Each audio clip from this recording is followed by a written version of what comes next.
guess nothing happened from Brad's insider information, huh? Or Burt's.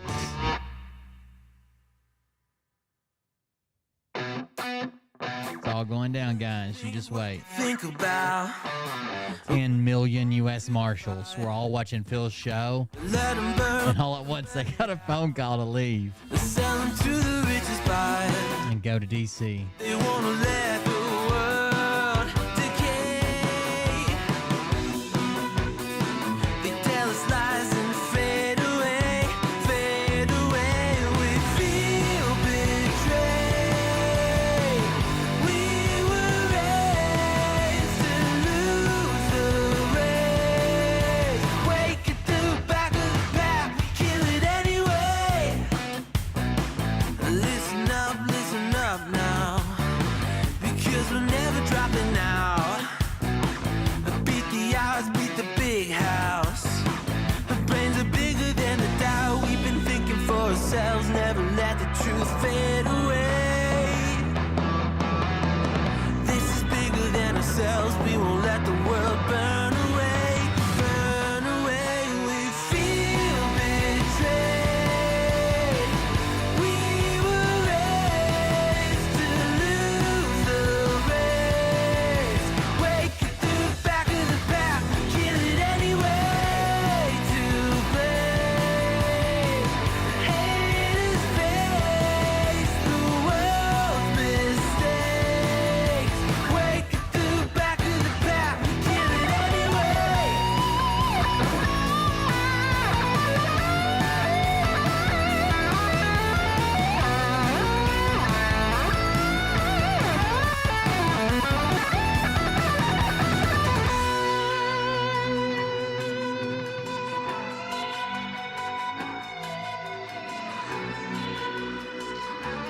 God, you guys got to get on. I'm building a video game, computer video game, and documenting it over on Patreon. So if you're a member of Patreon, go check that out. It's for all level members. I think there may be a way that I can actually release the game to where other people can play it for like a dollar or something. I hope. Back of the pack, kill it anyway.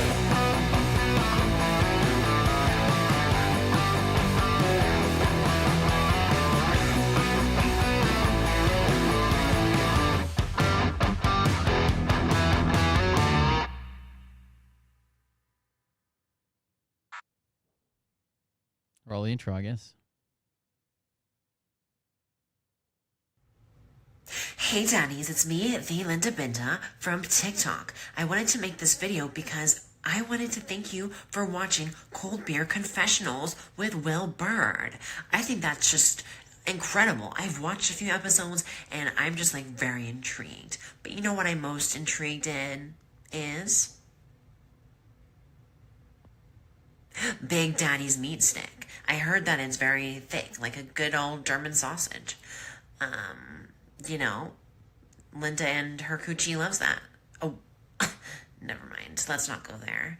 Anyways, I hope you have a good show and enjoy it as you can. There's a lot of weird things that go on, especially when it comes from the realm of Linda Bindaland. So, enjoy the show. Thanks for watching. Peace out. Welcome, everybody. I am currently developing a video game. I didn't know that I would fall down this rabbit hole. I thought, you know what? There's a bunch of game engines out now, and some of them seem kind of easy. So I Googled, like, if I wanted to build a game, like, for my kids or something, what would be the game engine that I would use? So I found this place called, or this game engine called Godot. Godot, G-O-D-O-T, Godot, I think so it said. And it was pretty simple. And then I thought, well, this does look simple. I watched a couple videos on it. I was like, this is just like programming anything else, right? A couple lines of code you have to know. You kind of have to know the code that's built into the system. But there's like a reference guide. You can look it up if you don't know what you're doing. And so I made a list of what a game would have to have. So like, what's a simple game? Like Asteroid which is like where you're the little spaceship and the asteroids flying at you and you got to blow them up before they hit you. That. So I was like, I can make an asteroid-based game. What could I use for my asteroid-based game? And like always, the first two thoughts were Phil and penises. Phil and penises. And since then, it's just kind of been down a rabbit hole. So over on patreon.com/coldbeer, I'm cataloging my build of a video game. My build of a video game. You can check that out there. It is mostly, so far, it's Phil shooting out coins, collector coins, to destroy penises. I can show you a video clip if you're interested. I'm going to keep updating it. Every time I work on the game, when I have 5-10 minutes here or whatever, I can show you a video. So far, it's been fun. It kind of blows my mind that the thing even works. I didn't realize it would be this easy to make a simple game, but apparently it is. Patrons, I can't believe this is even working. But here's your update for the day. Let's play the game. Phil Doe and the eggplants. Let's see. All right, wait for an eggplant. Start sneaking around here. Boom, boom. Gone. What? Boom, boom, boom. He shoots coins, bro. Can we get the last one? Boom, boom. Look at this. I'm over here killing eggplants. Are you shitting me? With Phil and his silver or his gold coins? Bro, could you believe this? Can you believe this works? I'm going to be a millionaire. How do I get ads on this? Can you believe this works?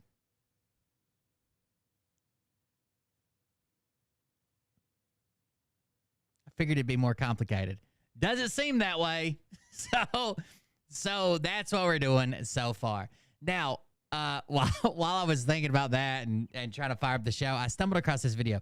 You guys know who Boogie is, lied about cancer. You guys know who, if you've watched the show long enough, you know who Wings is.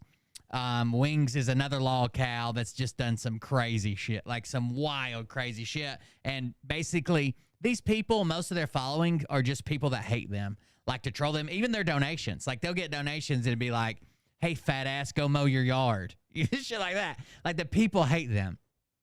So they've been LolCows, they've existed, and I've said this before, even though Keemstar says he's the only person on the planet that had any idea that a show like this would work. That's not true. I've actually said it on this show. Like, you should get the biggest LolCows that you can find, and we've named some and put them on a podcast. We've been talking about putting Scott Rogers and people on podcasts. But that's how the LolCow podcast started. And what it was supposed to be was Boogie 2998, Wings of Redemption, another LolCow, and another guy named Dark Side Phil. Dark Side Phil, we've talked about a few times. He went through a divorce. He tried to develop a wrestling game. Dark Side Phil's a piece of shit, too. They're all LolCows. Piece of shit. Lie, cheat, steal, whatever. And Keemstar told all three of those people if they come together, if, you know, Boogie, Dark Side Phil, and Wings come together, he would give them each $50K to start this show. Well, Dark Side Phil never came on. And that's how this show got started. Now, Keemstar has been on this show, even though he wasn't supposed to be part of it. It was supposed to be them plus Tommy C. And Tommy C is not a LolCow. He does his own show. But apparently, with Boogie lying about cancer and all the stuff that's going on right now, Keemstar is upset. And if you know me, you know I love the little intricate details about who said this, who did that, every little thing that's going on, how people are feeling, and to break it down and laugh like hell. So check out this video from 2 weeks ago. I didn't even know this existed. This is a video from 2 weeks ago from the LolCow Live podcast. The only reason I found this is because I found a clip of Boogie. Let's see. This right here. Let's burn this motherfucker down. This is Boogie. Tonight at 6 p.m. Eastern, we're going to burn this fucker down.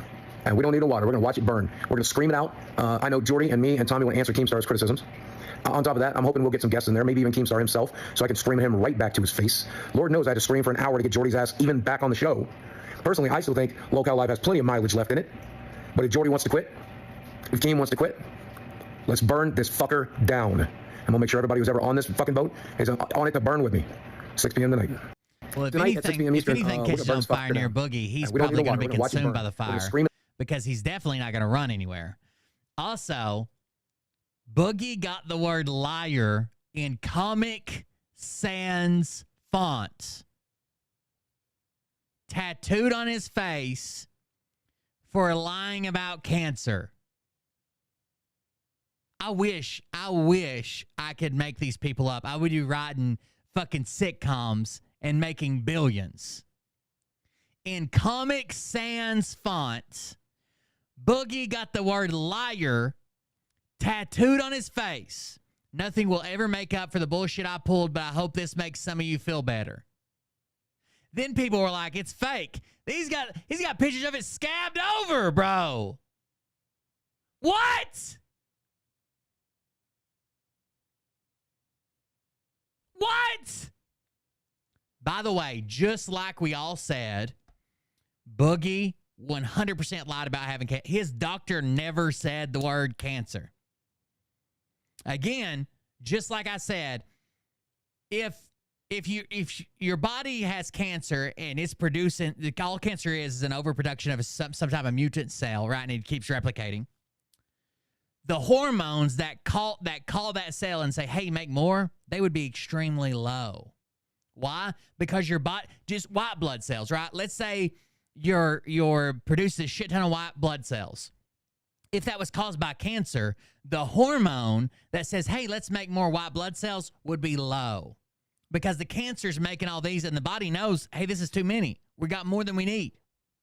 Now, if something else, not cancer, is causing you to produce white blood cells, it's probably causing the hormone, right? Something's affecting that hormone, like TRT, testosterone replacement or whatever, to go wild, which that hormone is what tells your body to produce white blood cells, so it does it, right? So Boogie said the exact opposite of what we'd expect to hear from someone who had that type of cancer, that polycythemia or whatever it was. So we knew he was lying the day he started talking about it. Destiny busted him, so he gets liar tattooed on the side of his big fat fucking head. What is going on? And it's in Comic Sans, bro. You're going to have to live with that font for the rest of your life? So anyways, I was like, what is going on over the LolCows? I don't watch the podcast that much unless I watch clips, basically. I'm like, what the fuck is going on at the LolCows podcast? And that's what stumbled me here, right? It says, I'm so mad, I'm done. And this is from Keemstar, and this shit is right up my alley. I want to know what was said, what was done, every little fucking detail. Every little detail. Let's see what it is. It's sped up right now. Ladies and gentlemen, welcome to LolCows Law. I'm fucking mad. I'm mad, people. Oh, thank you, Derek. I appreciate it, man. Fucking mad. I'm a little teed off. I'm a little angry. Derek is getting me set up with. Remember how I told you guys that I might be working with a credit repair business? Derek is one of the representatives of that business. You guys have seen Derek. He's been on the podcast before. You've been around long enough. He's been on the podcast. I actually went on his show. I think it was his show, and had a debate one time. He's been on the show a couple times. He's in and out. A little upset. Motherfuckers got me on tilt. I'm telling you what.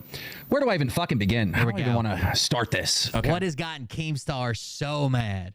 Let's go way back. Give people some time to fill in the room. 1,200 concurrent viewers right now on this dead pile of fucking shit.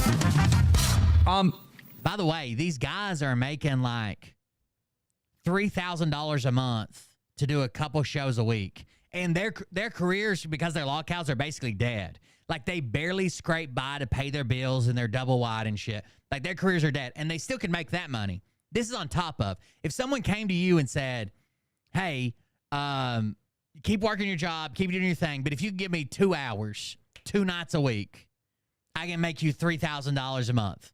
Of course, most people would take that, right? Talking into a microphone, nobody's breaking their back or digging ditches. You're talking into a microphone and just being you.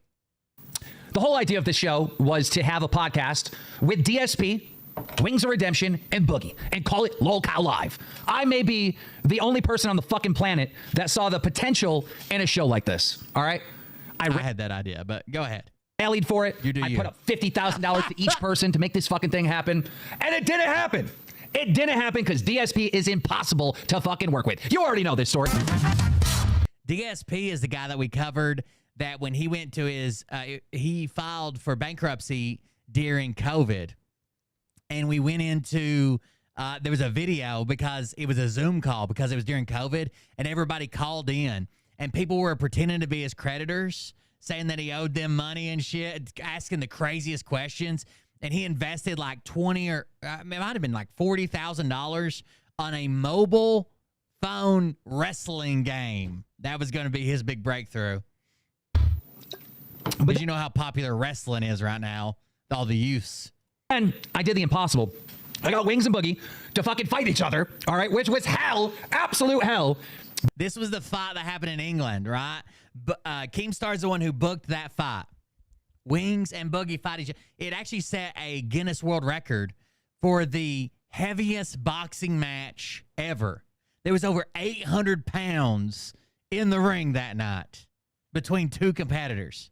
But I made it fucking happen over in England, breaking a record, a Guinness World Record, by the way, for the biggest professional boxing match in history, meaning the amount of weight in the ring, 800 pounds in the fucking ring. Mainstream media attention, okay? Trending on fucking Twitter, trending everywhere. Made history, people. That was not that good of a fucking fight, as you all know.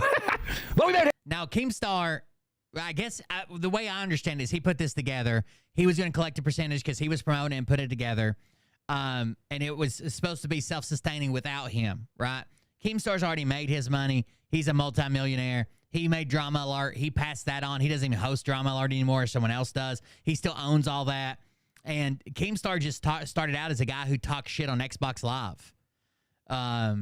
He would talk shit on Xbox Live. People would laugh. So he started recording it and started putting it up. Then they started doing skits and jokes and different things. But yeah, that's where Keemstar came from. But he's a multimillionaire now. I'm sure he doesn't want the hassle of another podcast he's got to be on. History. I made it fucking happen. It was hell. Absolutely hell. And with that, I said, you know what? If I can do this, if I can get these two fat lards to punch each other in the fucking ring, and it can be this wildly successful, let's move forward with the LolCow Live without DSP. Then that was hell, because some fucking manager got involved. Quit spamming in the fucking chat. Is this pre-recorded? We're live, motherfuckers. No. Yeah, this is pre-recorded. I saw the same thing last week. That's the easiest way to troll a motherfucker. Are you sure this is live? No. I remember I saw the same thing last week. But some motherfucker that Wings found got involved and was like trying to steal the show when they were making demo tapes, and like that was a whole fucking thing as well. We needed a third person. We put Tommy C on. All right. I was never, ladies and gentlemen, ever supposed to show my face on LolCow Live ever. It was never the fucking plan. I was never supposed to be here. However, after the episodes started coming out, my show's never live. Thank you. Let me just get rid of the Call Destiny shit because no one's listening to that. Bear with me. Okay. Subscribers. 20 minutes. Save. All right. That should get rid of most of that shit. Yeah. So I forgot where I was in the fucking conversation. 1,700 viewers now. But yeah, I was never supposed to be on the show. My face was never supposed to be here at all. At all. I was not supposed to be on camera. But I knew the only way that this show would really, truly succeed is through doing a live show and having members. It had to be live. And sure enough, we went live, and this was a wild and members, which is the same, kind of like Patreon, right? But it's YouTube's Patreon. success. A wild success. But I keep on hearing from the Wings and Boogies and everyone else that this show is fucking dead. This is one of the most successful fucking shows on all of you. It is based on the size of the fucking channel, 40K subs, the amount of money that this show fucking makes and produces, the amount of views that this show gets. Are you fucking kidding? This show is a wild success, but I gotta keep hearing from not just haters of these fucking cows, all right? I gotta keep hearing from the cows themselves. Oh, we're failing. Oh, we're dying. Oh my God, this happened. Oh my God, this show's dying. Go fuck yourself. Go fuck yourself. Wings, Buggy, go fuck yourself. So that's been getting pretty frustrating. I keep hearing from these fucking cows. Now, I don't know if you guys heard through the news, but I recently got engaged to my beautiful girlfriend, Brantley Keem, who is now my fiance. It was a big moment. I didn't tell anyone. By the way, Keemstar has a daughter.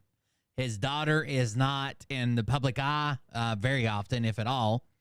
And if you know the stuff that's going on with Mr. Beast right now, where he basically, like, one of his best friends that he started the channel with, transitioned from male to female and has been busted, I guess, making sexually explicit jokes with minors back in the day.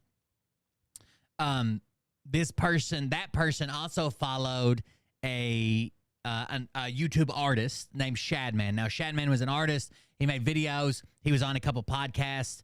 Shadman is well known for drawing lolly, I guess, right? It's underage corn. It's girls that are perceived to be underage drawn, hand drawn. Like it's not a picture or a videotape. It's hand drawn, like a cartoon, but it's supposed to represent underage females. Underage people. It is not just females. That person drew a picture of Keemstar's daughter giving a blowjob to Donald Trump back in the day. And people were talking about it today. I remember when all that happened. That's been years ago. That was like during the old YouTube, but it happened. All right. I'm very, very, very, truly, truly fucking happy right now. Like, it's everything in my life is great, except for this goddamn show. This fucking show. Everything else is great. But by the way, I'm not even sure that Keemstar is actually mad.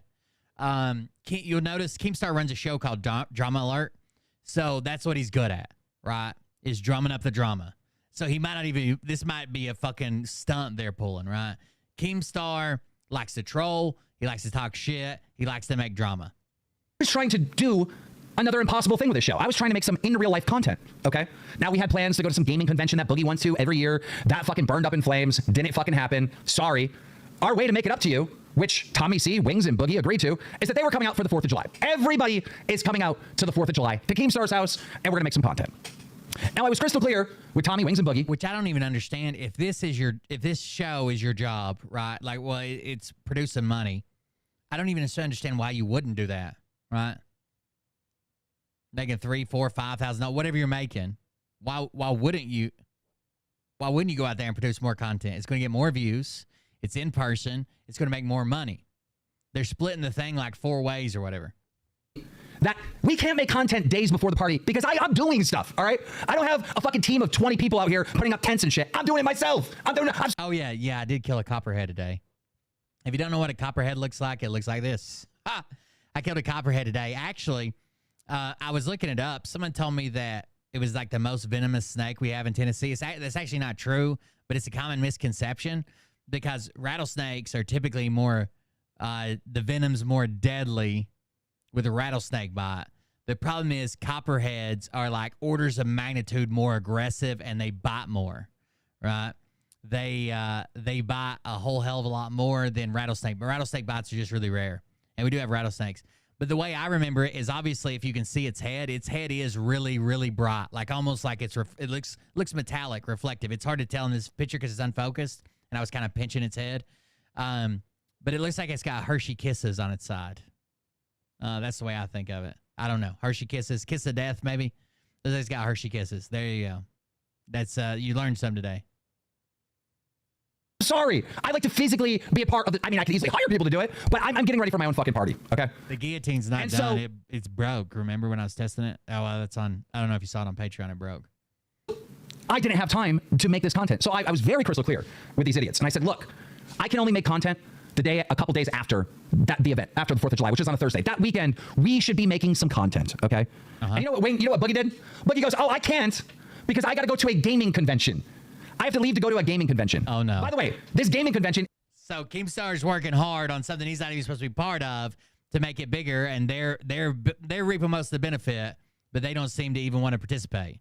Wow, what a lazy eye. Do you only blink with one eye, Keemstar?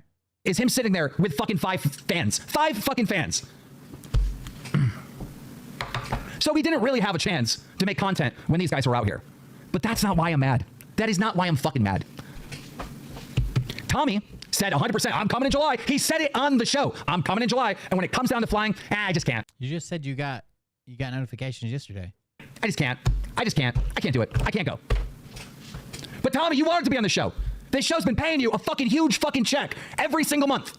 More than what your show makes, all right? This show is paying you every month, and you can't invest a little bit into making the content, or at least celebrating, or at least... Which is interesting. This show with the members turned on. See, I use Patreon because I was always afraid of YouTube banning me and losing my members, right? If you get banned, you're just kind of fucked. At least with Patreon, it's kind of like members, but if I get a channel ban, I can just go to another channel, right? But it's interesting. They only have 40,000 subscribers, and it's making more than Tommy C's regular show. Tommy C's regular show is SFTP. Celebrating. Getting all together and celebrating. Hey, look at this amazing show that we produced, LolCows UNITE. You can't just come. You can't figure it out. You can't solve it. I'm going to be honest. You just didn't want to go. You didn't want to spend the money to go. That's literally what it was, Tommy. That's literally what it was. So, okay, you can't make it. My solution to that was, okay, that's fine. The show will pay for the expense of this trip, okay? LolCow Live will pay for the expense, meaning that we'll all equally... So everybody was supposed to pay their own way, which is kind of the same thing, I guess. But now the show's paying for it, but that cuts into your profits that you're making for the show as well. All four of us, me, Tommy, Wings, Boogie, 25% of whatever costs for this trip will be paid. So if Tommy doesn't want to fucking go, okay, fine, but you're still going to pay a little bit for this trip. I'm also going to pay a little bit for this trip. Even though, let's be honest, who works the hardest on this fucking show? Who's sitting here fucking grinding, making all the fucking shit happen? Who's the one that's actually producing the goddamn income for the fucking show? Because you know it ain't the goddamn Sunday show where the views go down and down and down and down and down. It was my live show. You think there'd be a So Sundays when he's not on it. little bit of fucking gratitude where the show wouldn't even have to pay for the fucking expenses. That's how normal people act. That would be a normal thing.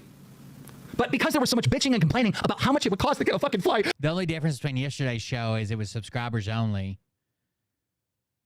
So it only sends notifications to subscribers. I don't know. The show's paying you stupid money. I don't care about your fucking flight, okay? I don't care. I don't care how much gas it costs or how much the fucking rental car. I don't care because I'm the one sending out the fucking checks and I know you're doing pretty good in life because of me, motherfucker. I don't care.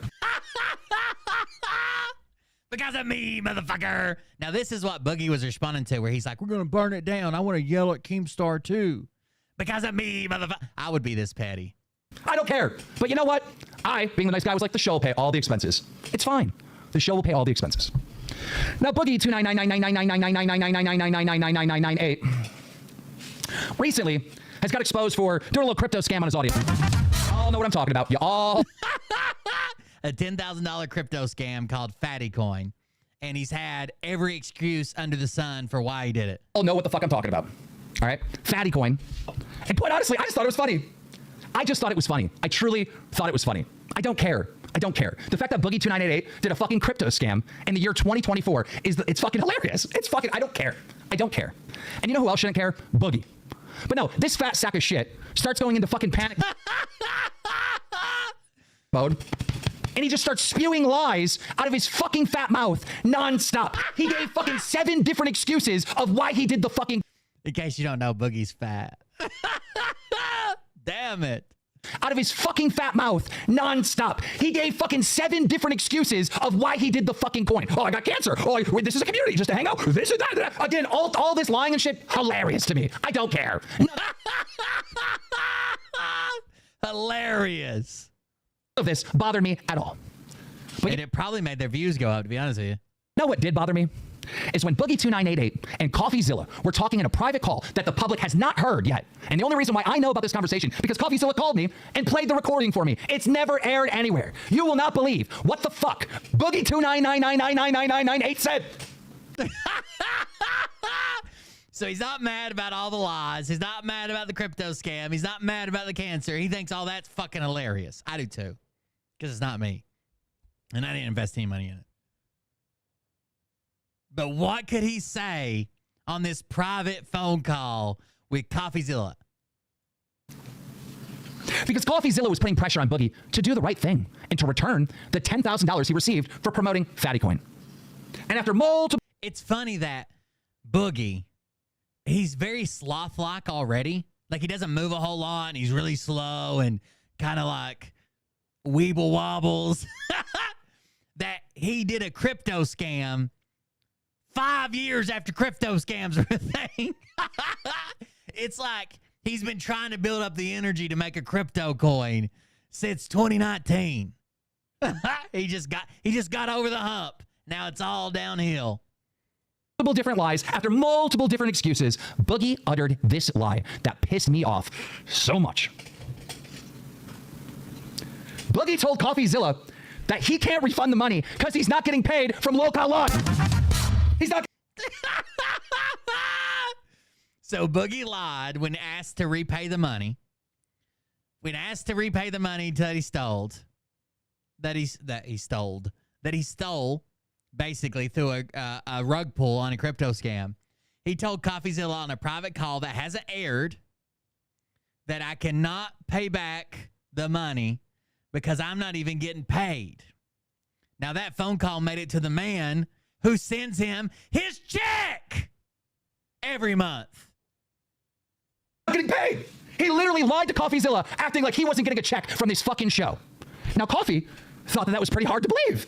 So he called me and asked me. And I said, yeah, well, Coffee, I can show you the checks. He's clearly getting fucking checks. But that's some wild fucking thing. Do you know how fucking insulting that is to me? I'm over here grinding. I love this. I love it. Working my fucking ass off for these fat slops to have a nice fat fucking check every single fucking month. And I'm doing this for fun. I'm doing this. I don't really need my check. This was fun to me. We had some good times. Right. He gets a percentage, but obviously he doesn't need it. He's a millionaire. Right? Didn't we chat? This was fun. And you pay it back to me, Boogie, by fucking getting on the phone with a fellow creator and trying to paint this picture that Keemstar is using you and not paying you. You fat piece of fucking dog shit. No. Don't do it to him. Go end yourself. Your career, by the way. Your career, by the way. Jesus. Wow. Not even in a video game.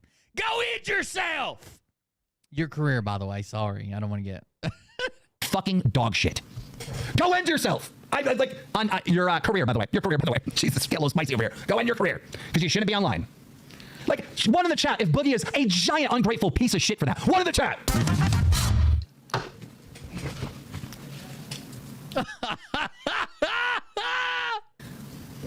Now, I knew that all this happened. I love it. I knew all this happened and took place. And when these guys came over to my house, I mentioned it to Boogie. You know, we're in real life. I got Brantley's family over here for the engagement. You know, what they didn't even know. I mean, obviously, I asked her dad, be like a gentleman, and he gave me her blessing. But he only knew like the day before. His blessing. But I didn't really want to like have a feud and have a big fight. But I couldn't wrap my head around how much I've helped Boogie. And the fact that this show is literally paying his mortgage, and he lied to CoffeeZilla saying he couldn't refund that 10 grand because he had to pay a This show is paying his mortgage. mortgage, and he makes no money. From LolCow Life, I couldn't wrap that around my fucking head. So I asked him about it. I said, why'd you say that to CoffeeZilla? And you know what Boogie told me? He goes, oh, well, I didn't think we were getting paid this month because we had to pay for the trip.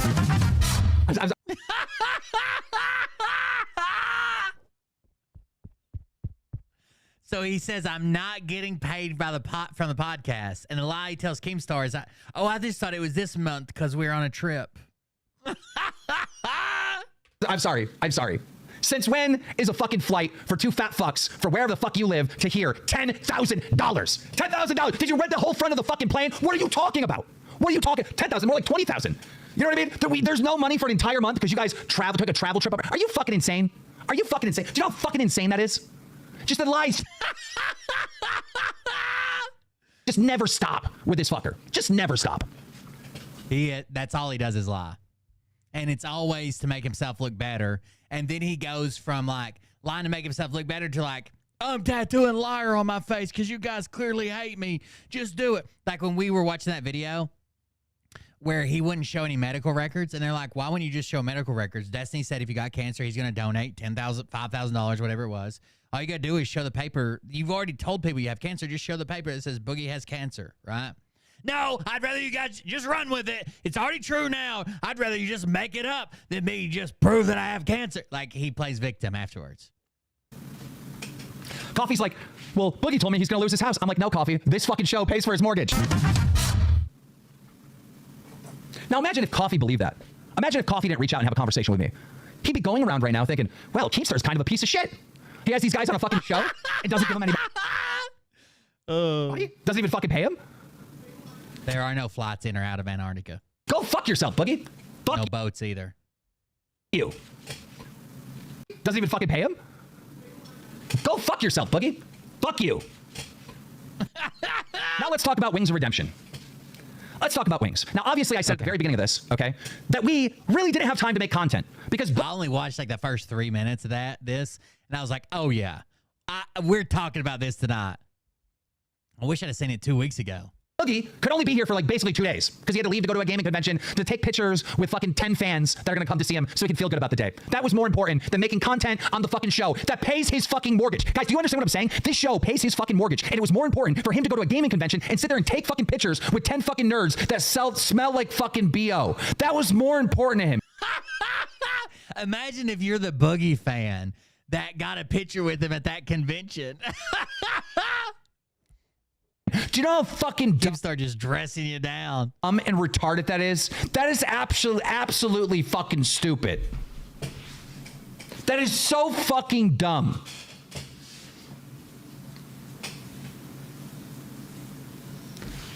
Now, since they're here for just the party on the 4th of July and just the day before, they're only here for the... Dr. J knows all these people inside and out, okay? She was in her late 40s when YouTube was invented. So she's been around the YouTube blocks. These 2 days, Wings decides that he really wants to make some content because this trip costs so much money and we have to pay it back. So he made so many fucking comments. Guys, we need to make content. We need to pay for this trip because it cost me fucking $500 to come here. We got to pay that. We got to make content and get our money back. I heard that so many... It costs $500 to fly there. They're making thousands a month. And this is going to make them more money. Fucking times from him. Now, here's the position that I'm coming from, all right? Look, Boogie's got to go meet the BO kids, all right? There isn't enough Meet the body odor kids. time to actually make content. Why don't we just celebrate? Why don't we all just hang out, have a good time, and celebrate this successful show that we made together? Why don't we just do that? Fuck the content. Let's just hang out. I mean, and because we were just hanging out, right?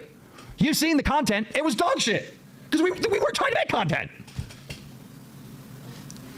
But no, Wings kept fucking complaining over and over. We got to cover. Oh, no. We got to cover the money.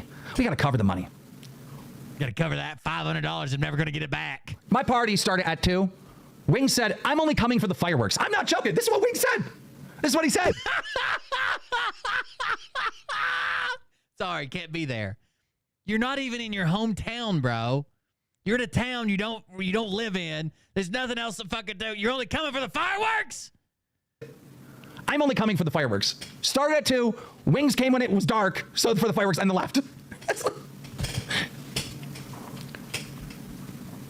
Shit, his wife, Kelly, wanted to see Niagara Falls. It was like her dream. So the first day they were here, they were like, yeah, tomorrow we're going to Niagara Falls. I'm like, oh, this is amazing. Wings is going to get out. He's going to see Niagara Falls. Him and Kelly, this is going to be awesome. They're going to go on the Maid of the Mist. They had all these plans. The next day they come over at the party, right, late at night. And I go, hey, Kelly, how was Niagara Falls? She goes, it was great. It was great, Keem. I had such a great time. Well, Wings, how did you like it? Wings goes, I didn't go. What?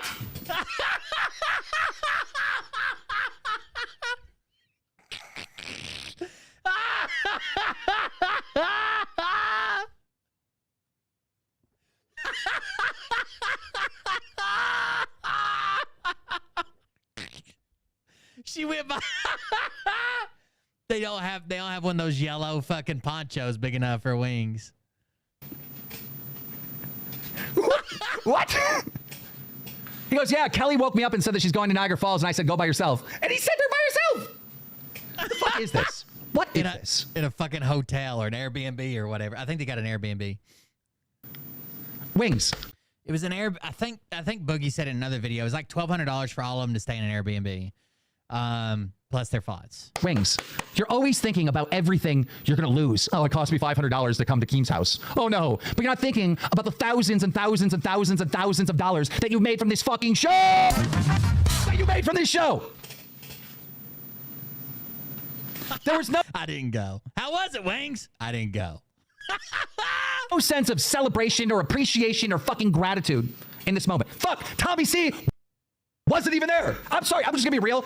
I'm gonna be real because I've been kid gloves with Tommy C. Tommy C, if I ran your show with how much money it makes and how little views it has for a decade like you have, and I had an opportunity like this, I would jump at every oh, you wanna go to Keems? We'll go to Keems. I'm gonna fly to Keems. I would fucking, this was your last shot on the fucking internet to have something, and you just do such a half-ass job. And I'm so sick of everyone sticking up for you in the comments because they're just fucking wrong. Like, the value that you add to the show is so minimal. Anytime anyone's saying anything important, you're mumbling, yep, oh, yep.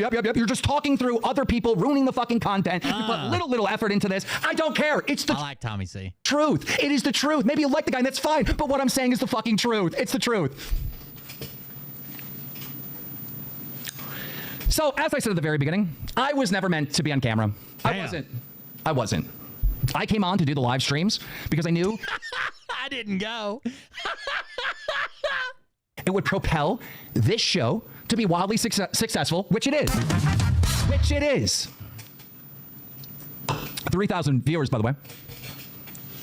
3,000 live viewers. Watch this. Now, they typically probably don't have that many. It's because he's on a rant, but still. Once again, I'm recently engaged. And this fall, I have plans for returning Drama Alert back to YouTube and maybe Rumble, some other platforms. And I'm going to focus on that. I'm not going to give two shits if Boogie's lied again, or if Wings is fucking crying because somebody left a mean comment, or if Tommy C is just interrupting fucking everyone nonstop. I'm not going to give two shits. I have gone above and beyond what I agreed to do at the beginning of the show. I'm going to sit back. I think it would be funny to take genuine, non-functioning LolCow adults. Like, every time you hear them talk, you're like, where the fuck did that come from? And have them interview the most serious fucking people on the planet. I'm talking like fucking the president and like fucking Bob Lazar from like Area 51 and people like that. Like, take Scott Rogers, and have him interview the ambassador to Russia and just sit back and watch. Just watch and see what happens. Back and just take my 25% cut starting right now. I'm not coming on camera anymore on LolCow Live. Now, maybe in the future I'll be a guest on the show or something like that. I'm sure maybe there'll be a surprise live stream every once in a while if something big and heavy goes down that I want to be a part of. It would be so fucking cringy. Like, you give them a list of like 10 points, like Russia, ambassador, war, Ukraine, and just watch it fucking melt down and make them stay on for 30 minutes. Leave all the silence in, all the, well, I don't really know what to say now. What do you think about ventriloquists? Leave it all in. I want it all. Okay? I want a straw so I can suck at the fucking cringe. I want it. I'm going to produce a show with Scott Rogers. Like, maybe, right? But I'm not doing this anymore. I'm not doing this anymore for a bunch of ungrateful fucking losers that don't understand that they have won the fucking lottery. This show is the fucking lottery. You should worship this fucking show. You should think and breathe LolCow Live. I think that if I had to guess, now this has been 2 weeks ago, so we could find out I'm wrong. Tommy C probably didn't take this well, being called out the way he did. Wings and Boogie are always treated like this, though. They're the fucking LolCow piece of shit, never worth anything. I'm sure they were fucking begging to come back and make money. 24/7 because it's paying the motherfucking bills. This is a massive fucking W. You should have respect for it, and they don't. Tommy lives in Germany, by the way. His flight would have by far, I think he still does. I haven't heard him. I still see some of his content and clips and shit. I haven't heard him talk about where he lives in a while, but he was in the military in Germany, and now he lives there. He's American, but he lives in Germany. They don't care. When you see those fucking Reddit posts and those comments in the chat saying these guys are just clocking into work and they're putting little effort, those comments are 1,000% correct. There is no fucking hustle. There is no grind. There is no fucking care about this. These motherfuckers are treating this show like it's fucking Walmart, and they're going in and clocking in, doing their fucking time, and leaving.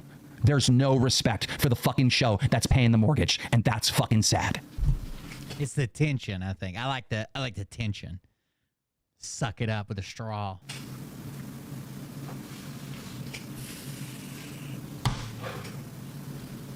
What would be even funnier is if you could get Scott Rogers.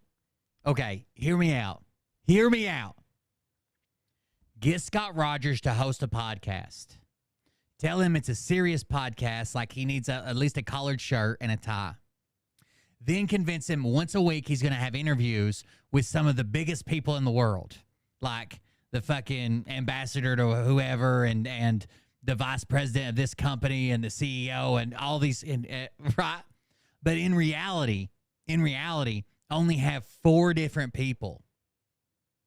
Okay? And those 4 people play like 50 fucking people he interviews and keep the show going as one of them pretends to be this ambassador and another one pretends to be this person, until he figures it out. How long do you think, with 4 people doing a show once a week, that it would take him to figure out that this is just an actor pretending to be like 30 different fucking people that you've interviewed? I guarantee you get at least a year out of it. A year! He would have no clue. He's a goldfish, dude. No clue. I'm going to be honest. This show can still be wildly successful without me being on camera. Boogie 2988 has all the skills to be fucking entertaining. He is a fucking train wreck. And I will say, out of the three of them, Boogie puts more effort into being there than Wings, puts more effort into showing up than Tommy, puts more effort on being present and being active in the Discord than any of them. He can do this. Wings of Redemption has gotten over a tons of fears of people being mean to him. We've seen him leave his house. So Wings was like a Call of Duty, like a first-person shooter, like made videos and streamed, was on podcasts. He can't take people being mean to him.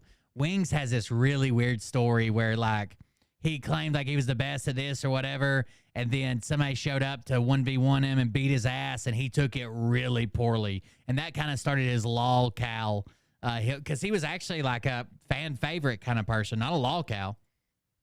And come over to my house. We've got tons of fears of people being mean to him. We've seen him leave his house and come over to my house. We've gotten Wings out of his comfort zone. We've got him through hurdles. And the guy's fucking funny. Some of these one-liners, it's fucking hilarious. The guy is more than capable to do this fucking show. Tommy C. We have all seen amazing performances on this show from Tommy C. We have. And then we see dog shit ones.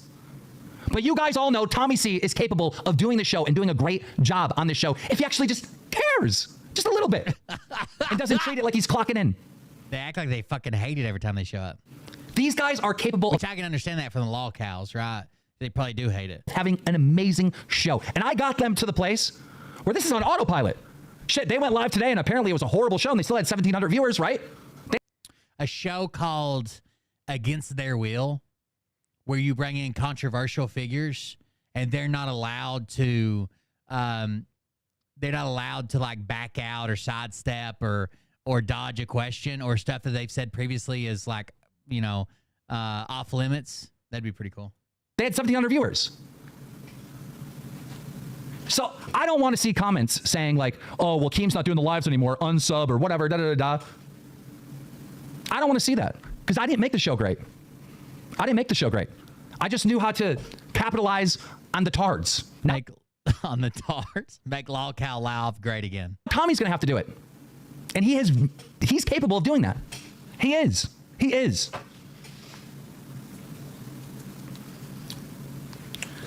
But I can't stick around anymore with a bunch of ungrateful fucking tards. I just can't. So I'm done. And I hope you guys stick around. And I hope you stay subbed. I hope you keep your membership. And I hope... They used to say Keemstar looked like a yard gnome. Honestly, if you see any of these fuckers slacking and just clocking in and not putting effort into the show, I hope you bully the ever-living fucking shit out of them. I'm out. Oh. What's Mr. Sigma? I think now is the best time to say I had a great time on LolCow Live chatting with Keemstar and a Boogie 2998. Always laughs with such a great show. We're out, boys. See you never, fuckers.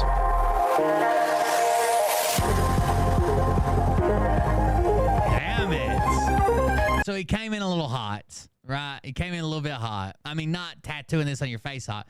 This is another part that led me to it. Maybe he'll prove me wrong. Jordy? This is Boogie calling Wings to try to convince him to come back on the show because Wings wants to quit. I don't know why I hit refresh. Should just hit play. I don't know what's happening now. Hold on.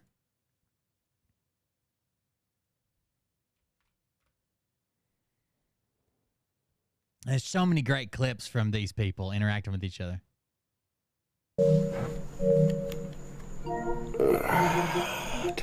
The pictures really don't matter. It's just the audio we're looking for.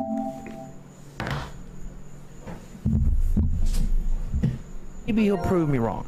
Jordy? Yeah, what's Are up? you there? What's up? What the fuck are you doing? Streaming? No, I'm talking about with the fucking show, obviously. Keem's quitting. So, and there's a paycheck to be had here. You don't want to talk into a microphone for 6 hours a week for, let's imagine we got half as much next month, 1,500? No. Cool. So you want to fuck me up the ass and Tommy up the ass and Keem up the ass? People have been working with you for you for the last year. Is that what you want to do instead? Why you blame why you blame it on me? You should blame it on Keem. He's the one walking away. He was always going to, and you knew that. He was never meant to be part of the show to begin with. He was always going to hand the reins to us, and you knew that. I did not know this. How the fuck did you not know it? He wasn't supposed to be part of it from the beginning. It wasn't me, you, Keem, and Tommy. It was me, you, and Tommy. It was always that. Boogie, you realize the show's going to crash without Keem, right? Sure, and why not get paid until it does?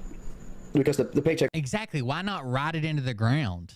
Right? Even if you think that's true, like we can't make it work without Keemstar, ride that motherfucker into the ground. Aren't going to be coming.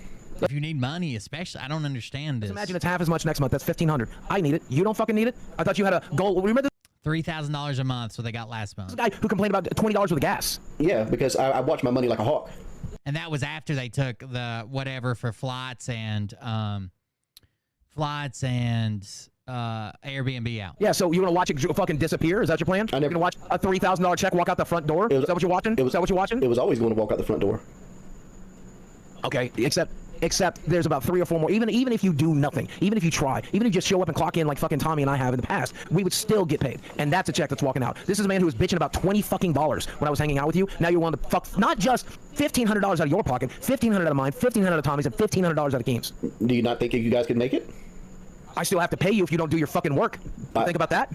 Buy me out. You owe 25%. Buy me out. Buy me out. Keem started this all and brought them all on and gave them all 25% of the show, right? It's four ways. I ain't buying you out of shit. I'll torpedo the goddamn thing before I'll buy you out. Okay. Torpedo it. Show the fuck up to work or get nothing. That's your options. Show the fuck up to work. I didn't answer anything. I just said, give me my last paycheck and give me the Airbnb money. Oh. Someone said, these goobers break up every 10 minutes. They're like a rock band, just none of them are talented. Make sure you ain't getting that. You're getting my $250. If they decide to hand yours over, that's fine. You can sue me for that. I need every goddamn dime I got. You should be mad. The same people that have come on and complained about how they're going broke, going to lose their house, going to lose this, going to lose that, won't fucking do the show or quitting the show. Keem, you should be mad. Pays their bills. Why? Because he was always going to walk away from the show. He was always going to hand over the reins. He told us that from the beginning. He was never even meant to be part of it to begin with. Yeah. I'm mad at you because you're quitting today. Am I a little bit mad at Keem? Sure, a little bit. No, but you're the one fucking torpedoing it. You're the one driving into the goddamn ground. You're the one who put the yoke all the way to the fucking ground. Because the simple fact is, I never would have went on this trip if I knew this was the outcome. It didn't have to be. You could have come up there and put in the most minuscule amount of effort while we were there. Hello and welcome back to Parts. With at least basic human fucking decency, man. I treated him as well as I treat everybody else. I wasn't mean to him. I didn't say. Then you should probably consider being a little bit nicer to people, huh? What did I do? What did I do that wasn't nice to him? Bitch about money the entire fucking time.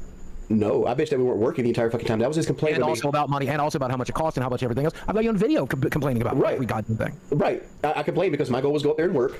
Nobody wanted to work. I'm going to put it as simple as you are, okay? As simple as okay. Okay, I'm not going to try to reason with you. I'm not going to beg you. I'm not going to do anything else, okay? If you just, I'm a little bit mad at Keemstar, sure. And you and I could have patted each other on the back and fucking licked our fucking wounds together if you hadn't decided to do this. And we could have been mad at him together, and tomorrow's entire episode could have been that. And instead, you decided to take the dick that Keemstar pulled out and shove it in every fucking hole I have. So who am I really mad at right now?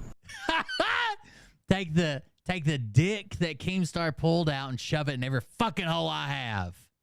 Because, yeah, Keemstar might have cut the paycheck in half. You're the one to make sure it went to fucking zero. So, yes, I'm going to stay mad at you. Show the fuck up to work tomorrow. Have a fucking pair of balls. Do the fucking right thing. Even if you can't do it for yourself. Because you're fucking self-destructing right now. Because you fucking hate yourself. How am I self-destructing? You're just walking away from a $3,000 paycheck. I don't know. That paycheck ain't gonna be $3,000, but maybe one more time. $1,500 paycheck. Oh no. A $2,000 paycheck. Oh no. $1,000 paycheck. I have to talk into a microphone for $1,000. Do you have any idea how many people are watching you right now that would suck Hitler's dick to get a $1,000 paycheck a month for talking into a microphone for 6 hours a week? I'm one of them. I tell Hitler to get it the fuck out. I need the goddamn money. First off, how many weeks? By the way, again, I think these two people are too dumb. I think Keemstar and Tommy C can manufacture a lot of drama to get reactions, get views, get stuff that's going on. They're good at it. A month? 4. How many shows we do a week? 3. Sometimes 2. We do 2 or 3 shows a week, right? Sure. So let's in the last 2 hours. 2 hours. That's 4. That's 4. That's 4. 6, 12, 18, 24. There's not a motherfucker in this chat that wouldn't work. Let's call it 40 hours. Let's call it 40. Let's double the number you're working with. Okay. There's not a motherfucker in your chat that wouldn't work 40 hours of sitting on their ass talking into a microphone for $1,000. There is not a single motherfucker. Tell me you think there is. It's not 1,000, Boogie. Oh no, 3,000 last month. Let's cut it in half this month and make it 1,500. Let's be real. Keemstar is the puller of this boat, and he's slowly cutting the line. And what's going to happen? And I thought I'd just go ahead and sink the fucking boat tonight. I thought I'd just go ahead and sink the boat tonight, rather than take this opportunity to fucking buckle down, fucking put some effort in, fucking try to be entertaining, try to put in some effort, enjoy fucking doing it, work with your friends, fucking entertain 2,000, 3,000, 10,000, 15,000 people. Your thought is, let's just fucking end it. Let's just fucking put it in the ground. Let's just fucking destroy it all. Fuck Boogie, fuck Tommy, and fuck Keemstar, and also fuck me in the process, and fuck every fan who's paid for the show, and fuck everybody that was expecting one, and fuck everybody who enjoys it, and fuck everybody. And also, I'm so worried about money. Oh, every fucking dime, every fucking penny, except I'm willing to fuck everybody else out of $10,000. Because let's imagine, last month the show made 20 fucking grand. The last show of the month the show made 20 fucking grand. And yes, it gets split up. You're fucking over 20 grand. You're fucking. I don't know what the show makes, because I'm not privy to any of that. Well, yes, you are, because how much did you get paid? Did you just get paid? 2,100. You got paid. What's that times 4, Jordy? 2,100 times 4. Yeah. Well, 2,000 times 4 would be 8,000. So you add the 4 things. That's $8,400. You had Polar Stencils 2,000. That's $10,400. Yep, and that's with Keemstar being absent for a month already. So you're walking away from $10,000 next Where's month. the 20,000 at? That's half. Oh, I'm sorry. That's a week. It was the month before without Keemstar. And yes, Keemstar $10,000 last month. And the numbers dropped. It's also summer, so the numbers dropped. But I don't think the numbers are going to drop anymore. I don't know. There's no fucking talking sense in you. I'm just hoping that you sleep on this. You decide to do the right thing. I hope you do the right thing for me. I hope you do the right thing for yourself. I hope you do the right thing. Look, how much? Do you know how much the show makes? Because I don't. It is a big difference. I just told you. You just said it out loud. No, you just said the show makes $20,000. It made $20,000 a few months ago. That was what Keemstar Oh, wait. No, he's saying times 4 because there's 4 people making it. Never mind. said on live stream. I don't know. I don't. Like I said, We don't have access to the channel. Oh, wait. I just saw a post from Tommy C that says, "Hey, Keemstar, get fucked." What's this say?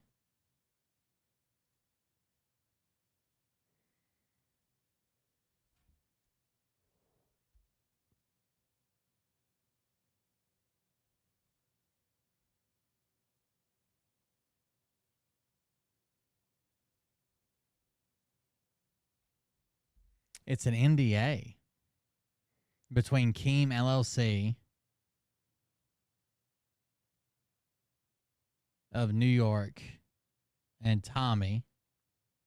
Please print your name. Please sign your name. It says, "Hey, Keem, get fucked, laugh out loud." So is this even real? Someone said, "Are you quitting?" He says, "No, but I'm never signing an open-ended NDA." Bro is such a control freak. Just let the content flow. Jesus.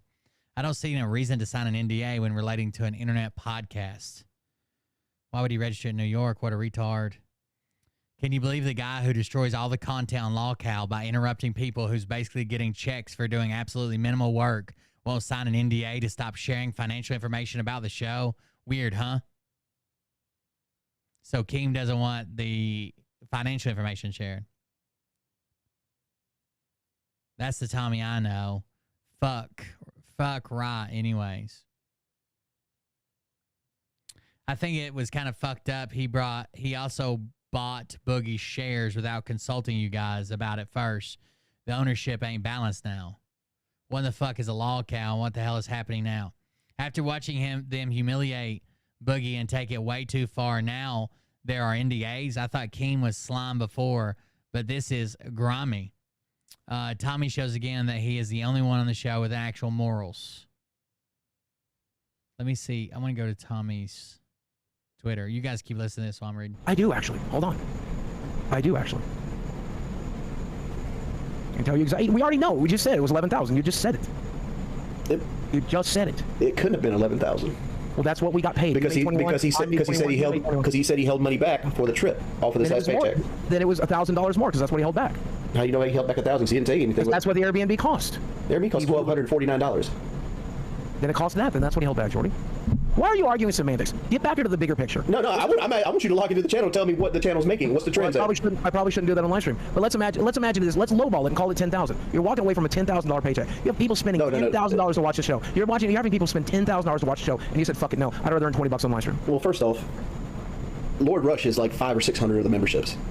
Except he hasn't been around for a while. No, he was there tonight. He was there tonight. He said he quit donating because people made fun of Dan the Man 224. I don't know who that is. That's what he said tonight. Hold on. I see a thread here. So Keem says, "Can you believe the guy who destroys all the content on LolCow by interrupting people who's basically getting checks for doing absolutely minimal work won't sign an NDA to stop sharing financial information about the show? Weird, huh? Then Nick Diorio says, I think there's a misunderstanding. I think you were the one who shared the financial information on one of your recent streams. If you said the show made $10,000, it's not unreasonable to divide that 5 ways for an estimate. I think we should get in a call and sort this out. Tommy C says, then he has to wait until Tuesday. I've already done too much of this on my off time. Nick, this is where I got my money estimates from. Keem leaked the income during a rant about how Boogie lied to Coffee about getting paid this month. He said you guys made $10K and there was plenty of money for a trip. He also corrected himself to estimate it could be as high as $20K. At Willie Mike Show can vouch because he wrote in our GC group chat that he thought Keem meant each of you made $10K, and all I did was correct him that it was obviously not the case. This is all wild and unfortunate misunderstanding. Source is the video we just watched.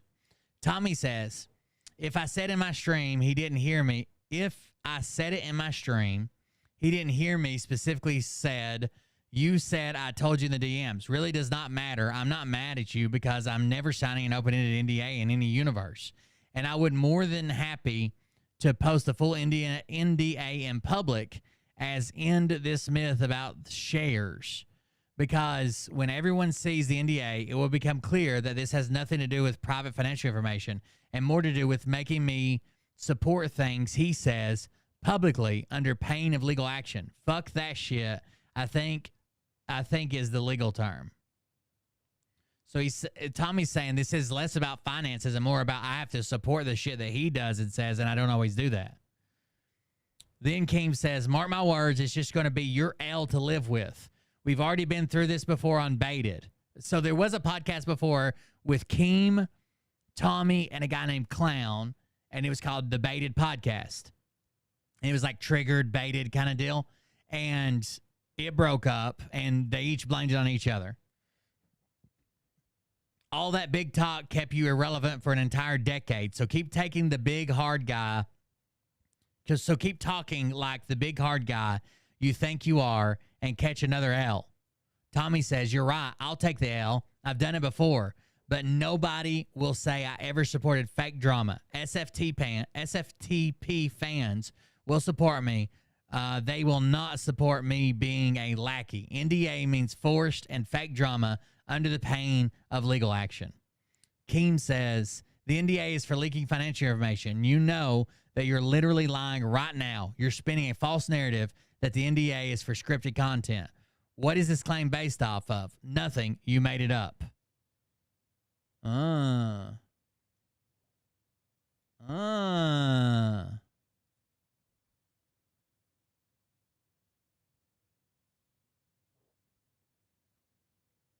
Yeah, this is the same one they shared, but I don't think there's that much on it.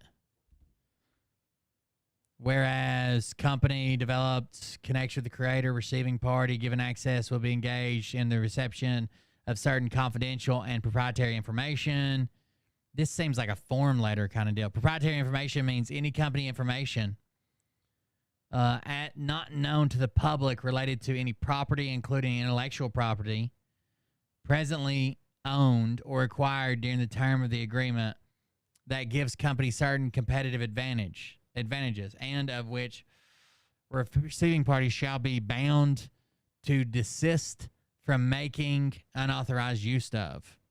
Confidential information means a company proprietary information not known to the public that is disclosed by a company to receiving party related to the company and or which gives the company certain competitive advantages, including technical data, trade secrets, or know-how, including but not limited to research strategy, product plans. This doesn't even seem like it applies to a podcast. Marketing plans, business plans, customer information, talent information, lists of independent contractors or consultants, products, services, customer lists, partner lists, markets, software, developments, inventions. If he really wanted about this finances, it should just be about finances. This seems like almost like a form letter. Last words on this ball. Last words on this. Ball's in Keem's court. I'm always ready to work, but I will never trade in my relationship with SFTP supporters for more money. This is why SFTP outlived Baited and so many other drama streams. It's not the biggest, but it's still there.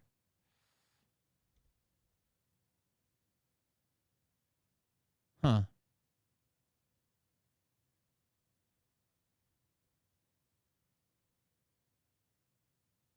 Why don't you guys get, I don't know, an actual fucking doctor on the show to discuss this cancer? Nerds reading Wikipedia ain't cutting it anymore.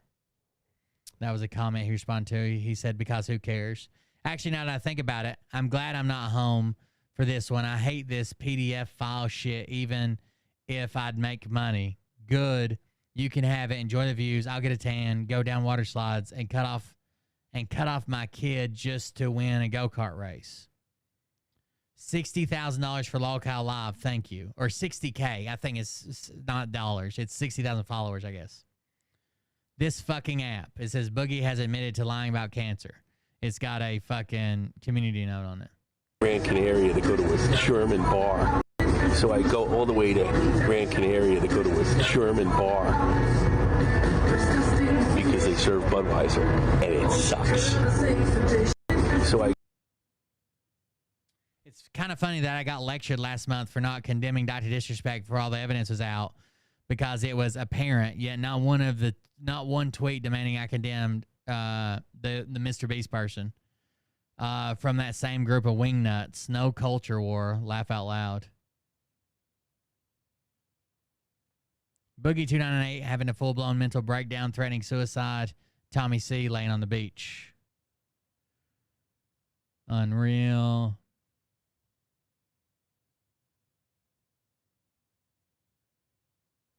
In the death of Corey. I've seen people share this. I don't think people understand it. Listen to this clip. Your agency has a no-fail mission, and on Saturday, July 13th, your agency spectacularly failed.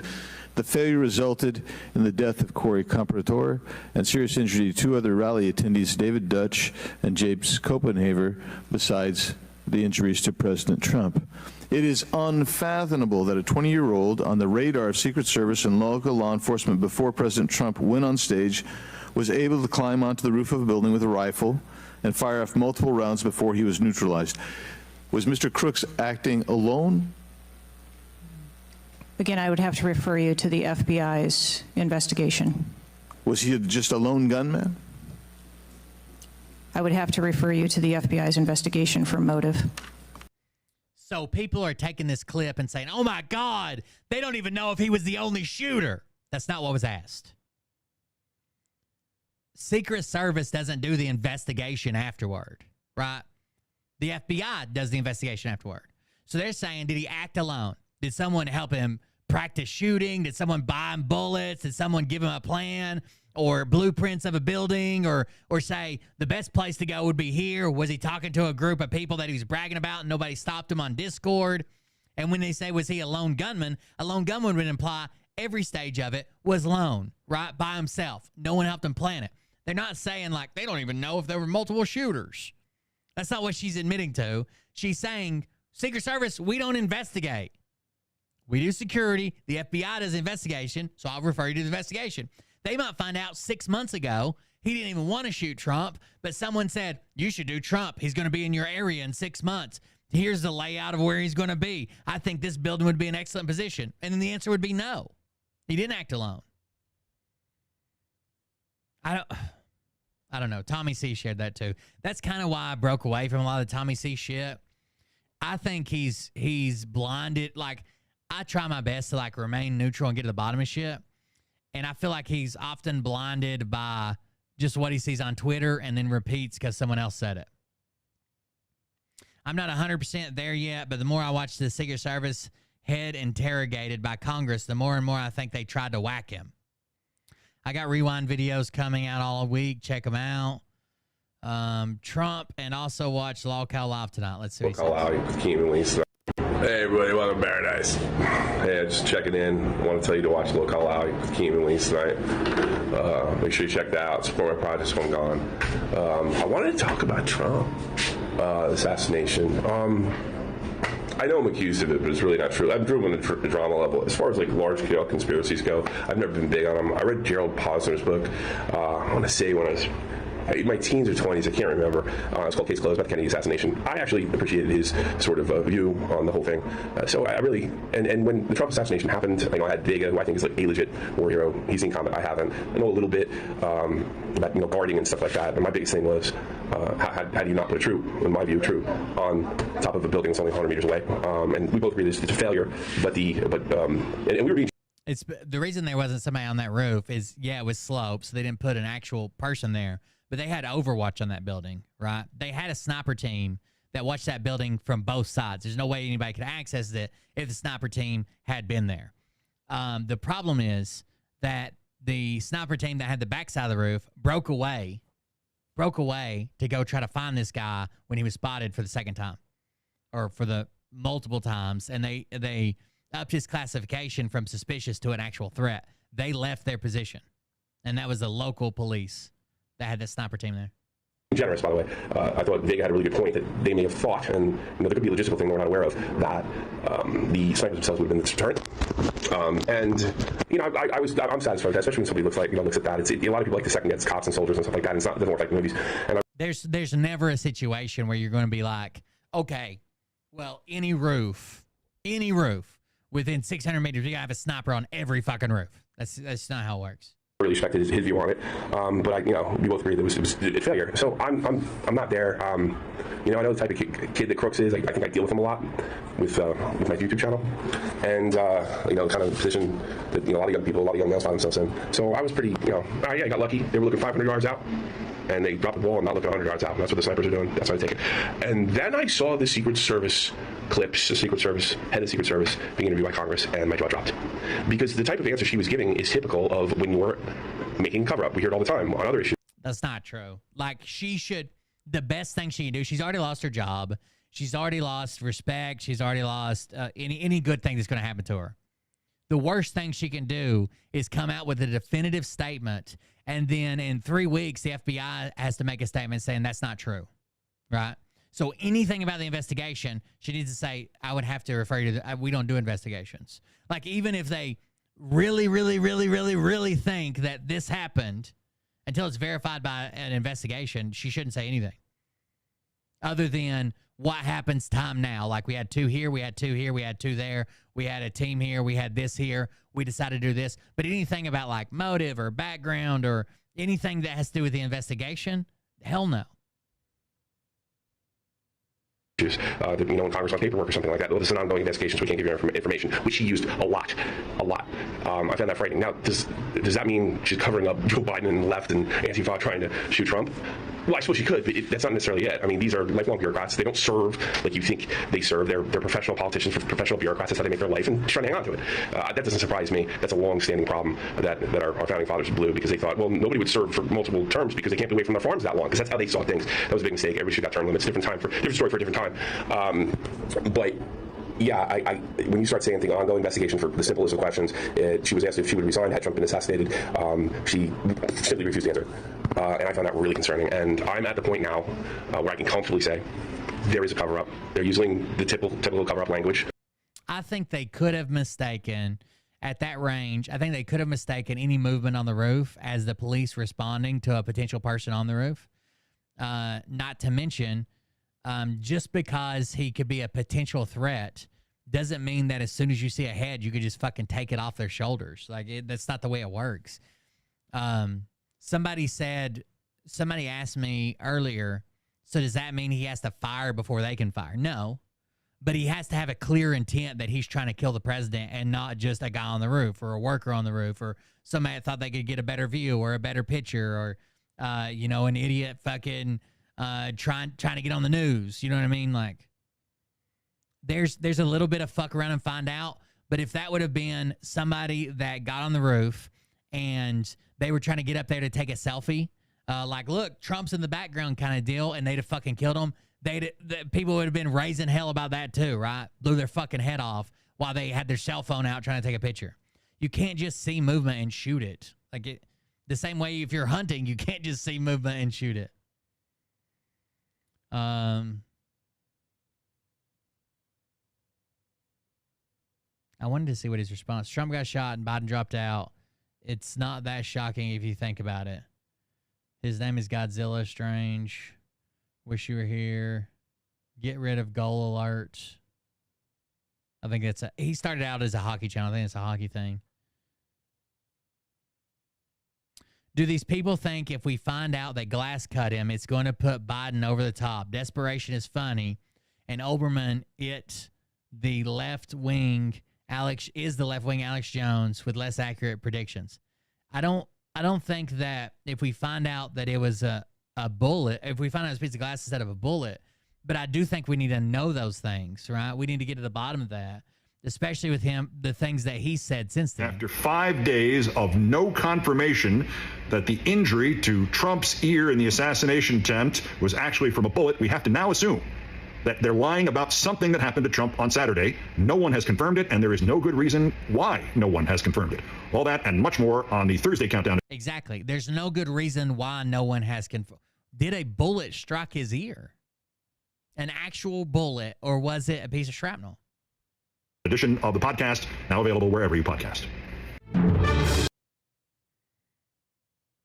He shares a picture he tries to say like he's a centrist, but I just don't think he is. I think he likes Trump a lot. Right. That's a funny meme though. Back off or I'll kill yourself. Or I'll kill yourself. I survived a cyber attack. I guess maybe he didn't directly address Keem. When was this video published? July 9th. Where am I at? July 18th. Boogie 298's brother just reached out and wants a 1v1 versus Destiny. Try setting it up. Trying to get it set up. Good luck. He posts too much.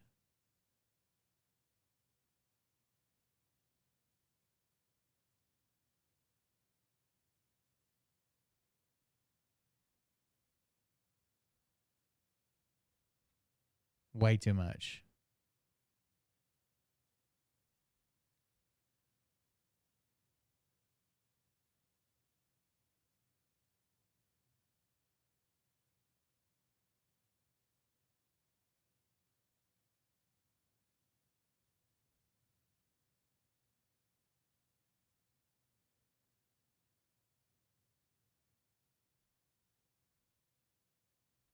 Sorry, I'm trying to get back to July 9th. I was reading some stuff, but I need to just get back to see what you responded. This stuff interests me. I like drama online. I think I'm done for the week after this one. Link below. July 9th. You absolutely delivered in yesterday's episode. Enthusiasm is exactly what I needed. Oh, here's some enthusiasm from Let's go in the chat. Let's see some enthusiasm from Tommy C. Let's go in the chat. Woo! Hey, everybody, let's go. Are you pumped for LolCow Live? Woo! Let's go in the chat. Woo! Hey, so clearly taking it to the extreme. That was on the 11th. Boogie got cooked. Boogie started downplaying it. Rouge. Boogie Arc. Bloodborne of blood cancer. Shit like this is why I'm glad I have a job, says Matt Jarbo. Matt Jarbo was the original LolCow that was outed. The moment Lil C found out about Boogie, when your co-host gets caught faking cancer. Well, this night has been surreal. So if you didn't see it, let me show you. Boogie actually admitted to this. I don't want to do that one. I don't want to do that one either. Let me go back to YouTube. There's a clip at one of the started Destiny streams. His editor picked it out. Let's see. We'll just watch the first few seconds. Boogie admits cancer. Listen to the very first part of this stream.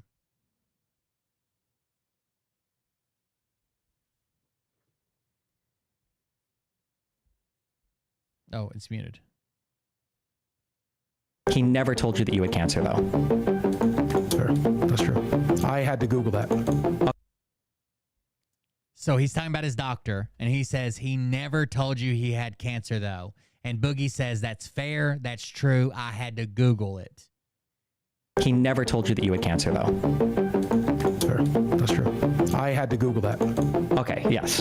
Which is what we thought. Oh my God! Your doctor did not tell you you had cancer? Correct. That's why this was the very first question I asked when I came on your show 3 or 4 days ago, because I knew that he never said it. Then why is it that today you're telling us that it's not confirmed?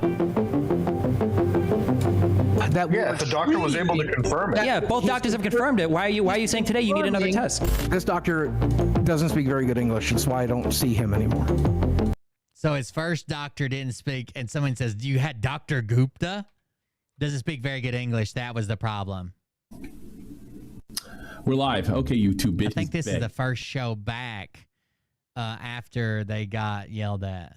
Is that right, chat? Do you guys know? Wonder if it does any good. This is July 10th, yes. Bag. Go ahead. I got a bag. Nice shirt, by the way, Boogie. Yeah, you like my shirt? Majority. Yeah, that's thank you, Keemstar. We love Keemstar. Yeah, where's your thank you Keemstar shirts at? I can wear one. I thought, what the hell? You got me here these one time. You can't get thank you Keemstar. Yeah, that was a year ago before I realized the games this motherfucker's playing. This guy, what game is this guy playing? Hey, come out here, fly out here, let's be friends, let's hang out. Also, I'm gonna fucking drive the show that you're on into the goddamn ground. Right? But also, thanks for flying out here. Thanks for flying with me. Also, I'm fucking ruining your fat fucking life, you piece of shit. Damn. I don't know, seems a little fucking schizo to me. So I had some time to think about because I was on Team Boogie here for a second, and the time I sat there and thought about it, I'm like, okay, so he makes us go out there. We spend all this money. Like, regardless, the show is picking it up. The show is basically cutting my own money. You know, it's not like anything else. Like the show is like that profitable. Like it can eat a $2,000 bill. But damn, I think it's up to us to figure out if we're going to dictate our money or not. I just think it's crappy because Keemstar obviously is still the biggest pool right now, and I think it's a bad timing. Like even if he gave it to October. But Tommy's going on vacation. Yes. This is going to be me and you talking about McDonald's for 2 fucking weeks.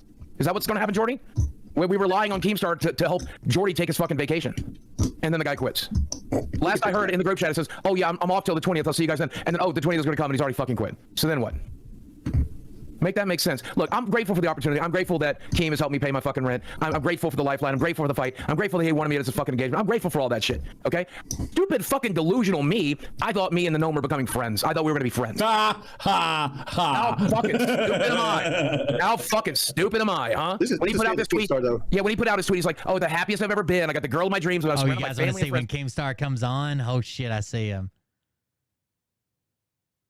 We didn't know about that until like 10 o'clock that night. I know, but afterwards, I don't you hug it out with this motherfucker? I don't know what you're supposed to do in that situation. I shook his hand, but I was like, congratulations, thank you for letting me be a part of this. It was a lot of fun. Thank you, man. One of the best times I've had in a while. You know, by the way, the 4th of July party was not just a 4th of July party.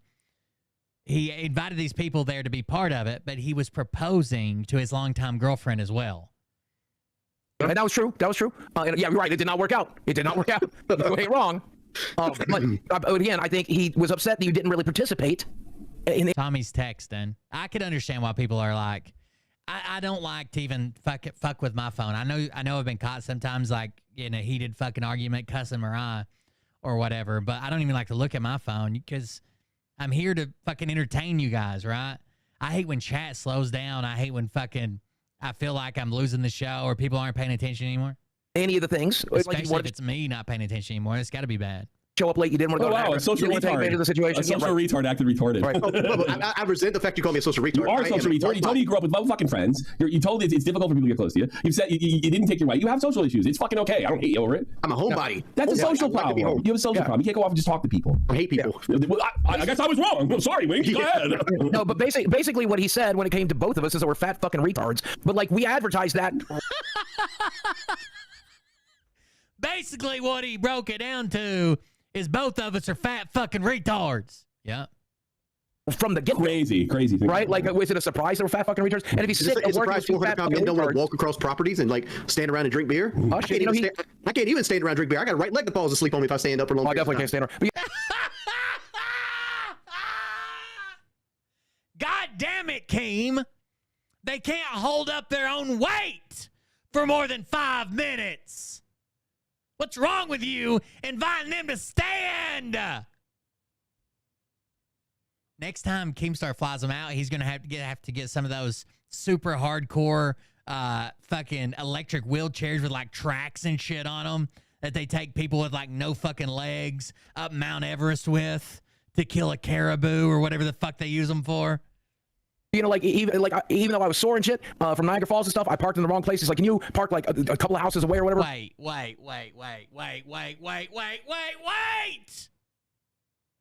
Are you telling me that Boogie and Wings' wife went to Niagara Falls, but Wings didn't go? I definitely can't stand her. But you know, like even though I was sore and shit from Niagara Falls and stuff, I parked in the wrong places. Like, can you park? I was sore as shit from Niagara Falls because I parked in the wrong place. That fucking returns. And if he's sick at work, listen to this. Oh, I definitely can't stand for long. My leg falls asleep. You're 400 goddamn pounds, bro. What do you think your legs are made of? I don't want to walk across properties and like stand around and drink beer. I can't even stand around and drink beer. I got a right leg that falls asleep on me if I stand up for long. I definitely can't stand her. But you know, like even though I was sore and shit. I feel you, brother. I definitely can't stand around.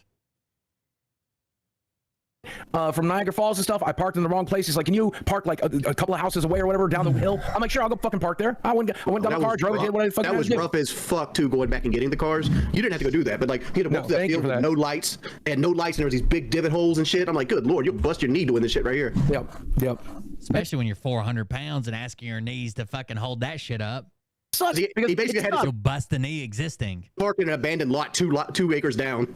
It sucks because I had a good fucking time, and I thought me and this motherfucker were finally going to start being on at least friendly terms, like friends. I'd like to be his fucking friend. I guess that's not a thing that's going to happen, and that's fine, Keem. But I fucking like you. I fucking actually started liking you during this trip. I've always liked you a little bit, but during this trip, I'm like, man, he's a cool fucking guy. I like his fucking. I get the swagger. I get the bit. I understand why you are the way you are. You're a fucking redneck. You can tell Boogie's known Keemstar the least of all of us. That what I what? You can tell that you've known him the least of all of us. I've known him for like fucking 12 years, and he's always been pretty much this. But fuck, man, I thought this trip was where he let down the guard and decided to be a person. Sorry. Yeah, it is what it is. I do think Keem's a character on the internet, right? He can't be like that all the time. It is what it is. It is what it is. Keem is going to Keem. This is going to be a horrible show with them just woe is me bullshit. Right? He's gotten better throughout the years. I'll give him credit. I can't even stand for a long time. What, you want me to stand to drink a whole beer? Is it like 3 or 4 minutes? I'm done. For that, you know, just gonna remember that. I remember this guy set up the fight when I needed the money. This guy set up the podcast when I needed the money. I was just trying to fucking remember the good, right? And then it is what it is. It is. He's already in. He just jumping. What it is. Here he is. Anything else, guys? Tommy, add him. Add him. He's already in. He just jumped in the Discord. We're in live. Look here, direct messages.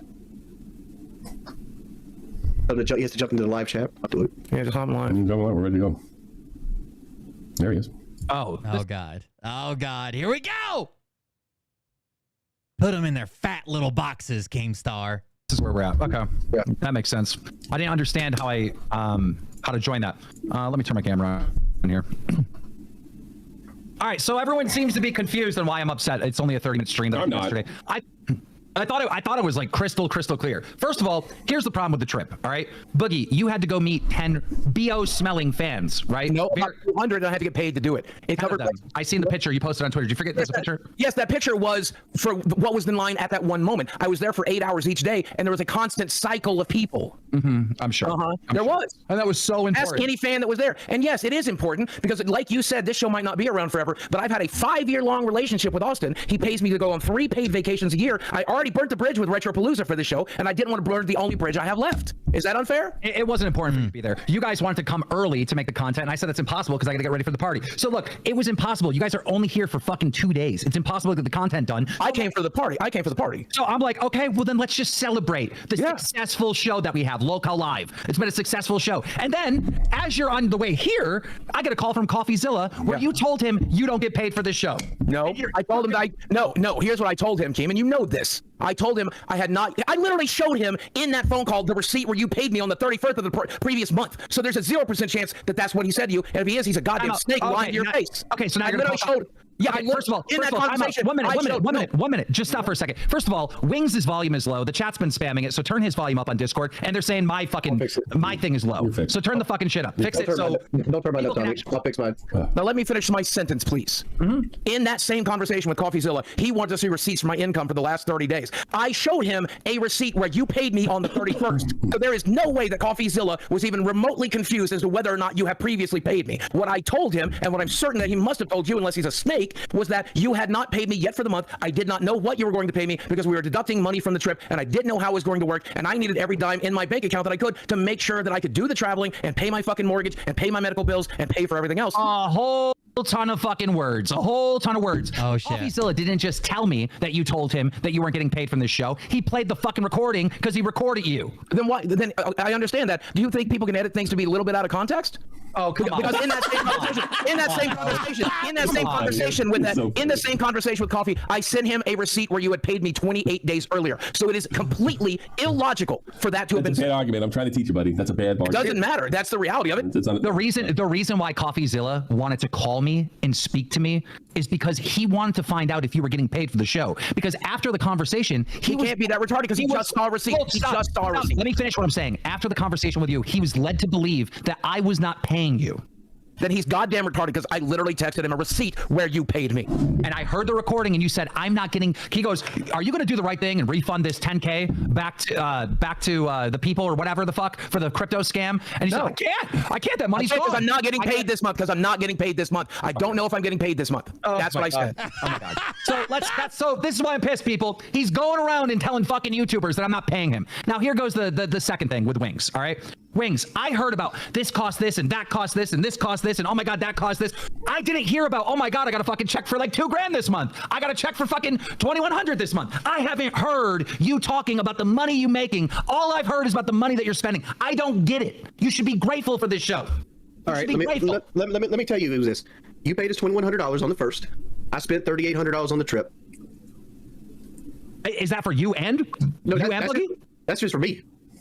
That's just for you. You paid Paid $3,800 to go to New York for a couple days? How is that possible? Because there's $1,200 Airbnb I ain't got pushed back yet. There's $700 for the first plane trip. I got the entire trip done on $500. That's with me and Desi. So the plane trip was $350. The rental was $413. We bought $100 of That's $715. Food for the house. It was $1,200 Airbnb. Wait, you're $815, $2,000. Billing, you're billing the show on your food? Were you not planning to eat back in South Carolina? No, I'm only billing the show for the Airbnb. I spent $2,700 if you count just my part of the Airbnb. If you count the whole Airbnb, I spent $3,800. So let me get this straight. How much is the show going to get a bill for this trip? Let's just figure that out right now. I'm just billing it for the $1,249. Okay, so you're not billing it for the flights or the hotels or any of that, right? Right. Okay, fine. Boogie, do you have any expenses? I had no intention of billing you for anything because I enjoyed the trip. I planned to come up there. I did it because I wanted to come see my friend. Did you take one flight? We took one flight from, but I used points. I used miles. Well, then I can't help you with that. All right. Yeah. Here's my. I can't give you your miles back. These people are wild. We spent $110 on groceries before we left. What? I'm not paying for your groceries. Point. All right. Crazy money really wasn't spent. It really wasn't fucking spent. All right. And then here's the other thing. Wings, last night you were on a fucking call with Boogie 2988, right? And you guys were talking about how much you get paid. And you said we got paid $2,100, and that doesn't equal out to the $15,000 that the show made that month. The math isn't mathing. Isn't that what you said? Right. So again, you're painting a picture that I'm scamming you. No. No.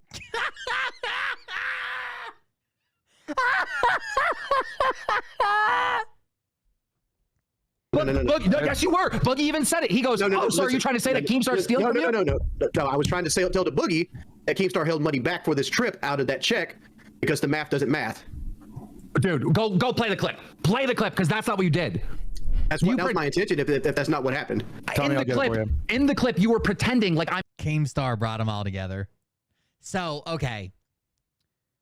Keemstar just covers drama on YouTube. So he's covered all these people before. Keemstar and Tommy kind of had the spats and back and forth at different times because Keemstar thought one way on a topic or thought Tommy didn't cover it right. Tommy thought he didn't cover it right, back and forth. So they made a podcast that was called Baited, and that ended up shutting down. Right, and a lot of people liked that podcast, but it ended up shutting down. They couldn't get along with, there was 3 of them. The other guy was named Clown. Now, these people, Wings and Boogie, have both been covered by both of them because they're just LolCows that have existed for 10 years on fucking YouTube. I'm scamming you, even though I put in the fucking DM, I said, look, this month I'm just going to pay everyone $2,100. That'll give us a little bit of a surplus to cover the trip. That's literally what I said. I go, in the next pay period, the either debt or surplus money will be added to it. That's literally what I said. But then last night, I see you on a stream, like, painting this fantasy that I'm scamming you. It's like, what the fuck? I got Boogie over here telling YouTubers that I'm not paying him at all. I got Wings painting a picture that I'm stealing from the show. What the fuck? I have a right to be pissed, and nobody's right. So Boogie's telling people I'm not paying people at all. You're telling people I'm scamming people by taking my... First off, you had already left the show by the time you heard this clip. Let's not pretend this. Like, this is something you're like putting in after the fact. Well, leaving the show is like a loose term, right? I'm always going to be working behind the scenes. I'm just not doing these live streams anymore. Yeah, what happens on the 20th, by the way, and Tommy's on vacation? I'm working behind the scenes. I'm just not going on camera. We'll figure it out. By the way, I hear Jordy wants to start doing streams, but this show has a serious problem. It comes down to the little details. I sat here and watched the beginning of the fucking show, and at no point did somebody say, Wings, turn your fucking camera on. Like, you guys don't care. You don't care. He's sitting there in the fucking dark. No one gives a shit. My light just fell off the wall. Like, during no one gives a shit. No one cares. I don't think that's going to make a huge difference. Call me crazy. It does. It's the little details. It's every little fucking thing. I think it's the content. Those little things. You got guys like Charlie and Mudahar looking at the camera and barely do shit, and they get millions of views. Well, they are Charlie and Muda. Well, yeah, how do they get that way? Do they get that way doing the little things? Yeah, like look at Summit, for example. Summit didn't even have a camera on, and he's fucking a multimillionaire. Now they're arguing with about the camera. So yeah, this is the issue that I'm having, and this is a meeting that definitely shouldn't be. It depends. So if this is the type of content that you want to put out there and drama and back and forth and blah blah blah, broadcast it. But if you were like a regular fucking podcast who covered like regular topics, this would probably be the meeting that you would not have live. You know, sure, I'll be a guest on the show. Maybe I have to cover when Tommy's gone or something. But I can't be doing these live shows anymore. I'm not supposed to do the live shows. And honestly, I think moving forward, you don't need the editor. Maybe the editor takes less pay and he does like the shorts and stuff like that where you do need an editor. Yeah, we were but I think about that. just go live. What's the point? Those fucking Sunday shows, the views are going down and down and down and down and down and down and down. You might as well just go live and keep it up. All right, go live on fucking Tuesday or whatever day we do it. I forgot at this point. Go live on Sunday with a guest, hopefully, right, for like an hour, and then just during the live streams on the Sundays, I would go out of my way to make sure you're not talking to the audience. So like treat that one different, where you're not interacting with chat, right? This is my suggestions for the show. All right, no more fucking hiding the live streams. Just keep them public. I think this is the best way moving forward because the videos themselves are not helping the show. The only thing that's helping the show is a fucking live stream. Okay, 2 week, done. Yeah, done, easy. And then obviously that helped me because we do them back to back now. We do the live show, then we record the regular show, and I always have like a bankruptcy of like jokes in between because I burn everything on the live show, got nothing for the next show. Yeah, that's a good point. I mean, that's a good point. Yeah, I mean, like literally they are like 12 hours apart sometimes. Why does Wings look like he's wearing a KKK outfit? What the fuck is going on over here? Look, show him your shirt. Show him your shirt. It says, thank you, Keemstar, and it's got like pictures of Keemstars and hearts and stuff like that. I'm going to do the balloons. I would love if I could see it, but there's no light on you. Well, I can't help you because like the light is down here because it fell under my desk at this point. It's cute. It's cute like that though. Like you look well underlit. I think it's good. Like a Grand Wizard of Conway, they're saying in the chat. It looks like a Grand Wizard that got made out of like lipstick, red lipstick. The Grand Wizard. I don't know. Are we still getting view-botted? Yes. Probably. No, we have 32,000 real people here. Oh, okay. And like earlier today, I got another message from you, Wings, saying like, oh my God, they're trying to shut down my channel. Like, bro, how do you keep falling for this? I let you know that they already stated they're view-botting me. They're probably view-botting this channel too. Like it's just to me, it's me letting you know what's there and having a timestamp. I didn't freak out on this one. I just posted it in the chat and showed like, look, this is what I know. They're not going to get your fucking channel taken down. They're not. Yeah, I mean, really, get over that shit, man. And if they do, I'll get it back. I know everyone at YouTube. It's a simple call. Who do you know that's ever been taken down that wasn't like some off-brand weirdo channel that stayed down, Wings? Yeah. Who stayed down? Yeah. After all these fucking years, who stayed down? I don't know. Nobody! I don't understand. Out of all the trolls that people do to you and all the harassment you receive, we're taking your channel down, get you. Still, every time. I don't know if you know Keemstar, but I'm very about my fucking money. And that's why you're willing to walk away from the show. Instead of putting in maximum effort, instead of trying. That's why you're a LolCow, bro. Instead of doing everything you can do. They can convince you every fucking day you go live that they're trying to take your channel down. And you're like, oh my God, here they go. Has, like fucking rip the Band-Aid off. Or you rip the Band-Aid off and write it out too. You don't need me on the show. I'm not necessary for the show to work at this point, right? I've worked, I've grinded it, I've built it to a point where it exists, and everything is on autopilot. It's just going live, going live and talking about what's going on. All right, the show does not need me anymore. You know, but it is nice to have for the record. But you guys have to capitalize on the things that are going on. Like I was feeling a certain way. I could have just not streamed yesterday, but I said, fuck it. I'm going to vent my frustration. Yeah. You know? You're right. It ain't necessary. Let me ask you a fucking question, right? Let's say you're not here and the sketch thing is happening right now. How do we capitalize off that? Because I don't know how to do that at this point. What do you mean? Start talking about it. Yeah, but like we can't get anybody in here with like any kind of insider information. We can't pull no strings. What do you mean? We can talk about it and just do the normal stuff. Who would you get? I mean, in that case, it'd be good to get like FaZe Banks or someone to come on for like a split second. Right. I mean, I'm going to be working behind the scenes though. I might be able. Yeah, I might be able to get him. You're not leaving the group chat. And even if you are, I can still fucking text you and say, "Hey, we need so and so. Can you reach out?" Right? Like you're not shaking. You're still taking 25%. You're going to do some legwork, even if you're not hosting the live. I'm going to be doing stuff behind the scenes, helping with guests and stuff like that. Like I'll be able to do all that. I'm not doing the. Imagine just having a podcast where someone who knows everybody on YouTube and has at least, it might not be a good relationship, but has a working relationship to it, to where if you want to interview like the biggest Mr. Beast, you just text them. Just imagine how big of a fucking handout that is. Like, we want to have Mr. Beast on for a segment. He's like, all right, I'll reach out to him. I know his people. And they'd still sit here and bitch and complain and want to quit and end the show. Dude, give me a spot on that. I'll fucking pretend to be Boogie. The fucking live show anymore. All right, I'm not. There's no reward for me. It's just you guys crying that I'm not paying you. Like that's so fucking insane. You said you guys. That's Boogie. Boogie. And I never even fucking said it. I'm literally going to. No, listen, hold on. Right now, check your text. By the way, Coffee. Since you're leaking shit from our conversation, I'm gonna leak some of yours real quick. What's his whispers, Boogie? But you're complaining about me as a person. Like I had my sister-in-law. I made her pull out of a thing for like what she rented a cabin for to make sure they weren't fucking me on the cabin. I take nickels and dimes. Tommy, can you do me a favor? Can you just go to that group chat and like start? What did he just say about his sister, dude? What's his whispers, Boogie? But you're complaining about me as a person. Like I had my sister-in-law. I made her pull out of a thing for like what she rented a cabin for to make sure they weren't fucking me on the cabin. He made his sister pull up a receipt for a cabin because he had to pay for half of it, and he made her pull up the receipt to make sure he wasn't getting fucked for splitting a cabin with his sister. Hey, nickels and dimes. Tommy, can you do me a favor? Can you just go to that group chat and like start the call there instead? Just the straight group chat? Not on live on air. We got to do like a private call type thing. We'll be right back. Gotcha. Here we go. There you go. Everyone here? Everyone good? Yes, sir. All right, so what am I looking for, Boogie? I'm going to show you the literal text where I explained where the payment came from, so that you know for a fact that Coffee is misrepresenting us in this conversation. I'm literally going to show you exactly where I said. He's like, where did that? Wait, are they supposed to be? He just said we need to do like a private call. Is this supposed to be a private call right now? Where's this thing come from? I said, Keem.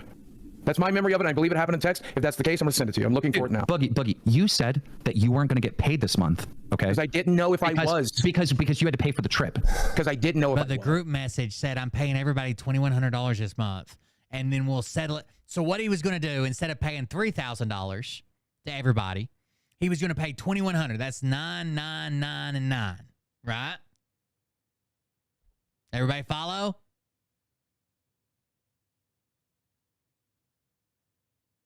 Everybody should figure that out, right? And that was going to be for the trip, okay? Now, that's $3,600, right? Let's say the trip only costs $2,000. There'd be a $1,600 on the next month to split 4 ways. Or let's say it costs $4,000, then everybody would owe $200. $100. Everybody owe $100. But he went and said, I'm not getting paid this month, so I can't pay people back for the crypto scam I just pulled. And then you just told me your expenses for the trip were $500. Except for the Airbnb part, right? Okay, the Airbnb is $1,200. So wait, the whole show is making $2,000 for the month?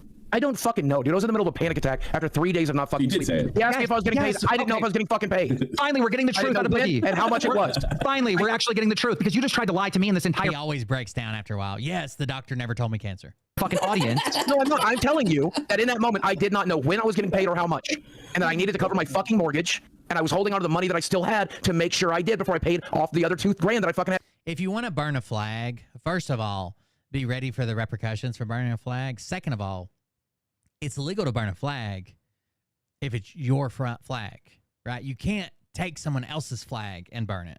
setting in.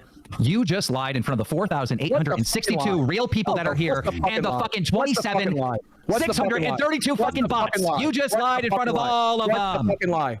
What's because the fucking you lie? told CoffeeZilla you didn't know if you were getting paid. And I didn't. I didn't know when I was getting paid, if I was getting paid, and how much. What is Wings doing? His legs go to sleep. Okay, you know what? Fuck you, Boogie. You know what? Fuck you, Boogie. You know what I'm going to do? You're not going to like this. Yeah, you're bringing coffee in. You're not going to like this. I'm bringing a friend in. Of course you are. I'm bringing a friend. Buddy onto the show. You are not going to fucking like this. Yeah, Phone a friend, baby. Still showed up anyway. You're a trooper, Boogie. You are not going to like this one bit. Didn't think Ladies and gentlemen, a popular streamer by the name of Destiny. Yeah. Oh, no. Oh, no. This is not going to go good for Boogie. Where the fuck is our webcam at? Listen. Probably OBS is using it. Oh my god. Hold on. We're turning the camera on. You guys literally ruined the intro. He gave us a big shout out. You just shut the fuck up. And then there's no chat marks. And it's just your voice, and it's just fucking cringe. Everything about there. Yeah. Are you on camera? You know, I hear hey guys, doing tonight? What's going on? Yeah, how's it going? We can see you. You guys look fantastic. What kind of fucking guest is this? Turn it on. I mean, some of you. Don't be so friendly. Oh, there you go. Oh my god, we're on. Not X. We don't need time. Don't worry about it. You can say whatever you want, and it's gonna be like we said it. All right. Are we good to go? Yeah, go ahead. All right. We're good. Okay. Boogie 2488, you are being confronted tonight. Go I am ahead. 98% sure that you are faking. No, don't move. You are faking your cancer diagnosis, Boogie. Oh, so this is where the cancer stream come from. I didn't know that all this led up to the cancer stream. I've only seen the cancer clip. Okay, let's hear that. Let's hear that. Did the doctor ever tell you, or did he ever say the word cancer? He said polycythemia vera, which is a form of cancer, as he explained it to me. And no, it is not. He did not say that. We've already corrected that. He never said the word cancer. Boogie Googled it.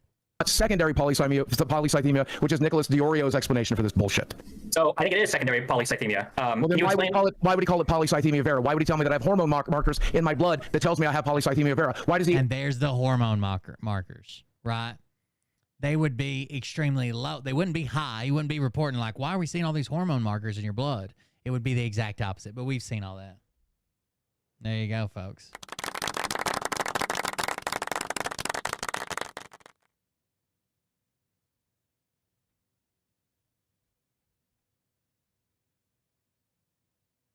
Oh, I actually saw this. I didn't have it for the show. Thank you.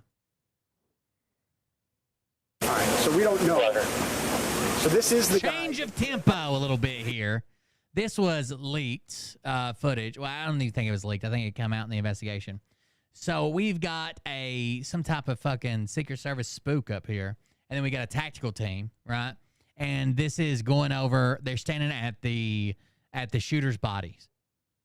I hope you enjoy Boogie, and I don't know. That's the type of shit that I fucking love, is the little details about this lie, and I didn't say this, I said that, but wait, you said this, and it's on video here. I love that shit. All right, so we don't know. So this is the guy Beaver County sniper seen. So again, they say this is the guy that we saw at the gate, the sniper saw, the rangefinder, all the stuff we've heard. This is him, right? And they're saying yes. The picture's out. This is him. Okay. All right. Rifle's right there, obviously. Got it. So the bike in the back. Is he on that bike? We don't know. We don't know. So I don't know. Treating that as suspicious device. Correct. One second. I believe the sniper that seen these and sent the pictures is right inside this building. Michelle, is Greg in there? All right, so if you go to that window that's open and yell for Greg, that's the sniper that sent the original pictures and seen him come from the bike and set the book back down and then lost sight of him. I think this Greg guy, we don't have receipts of this, but local law enforcement sniper named Greg. I think the Greg guy is the one that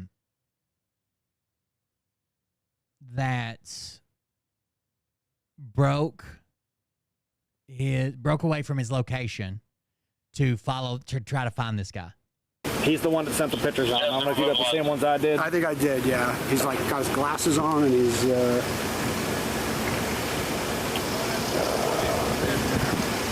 So we had the picture of that. I got that okay, and then this is his bike with the stuff.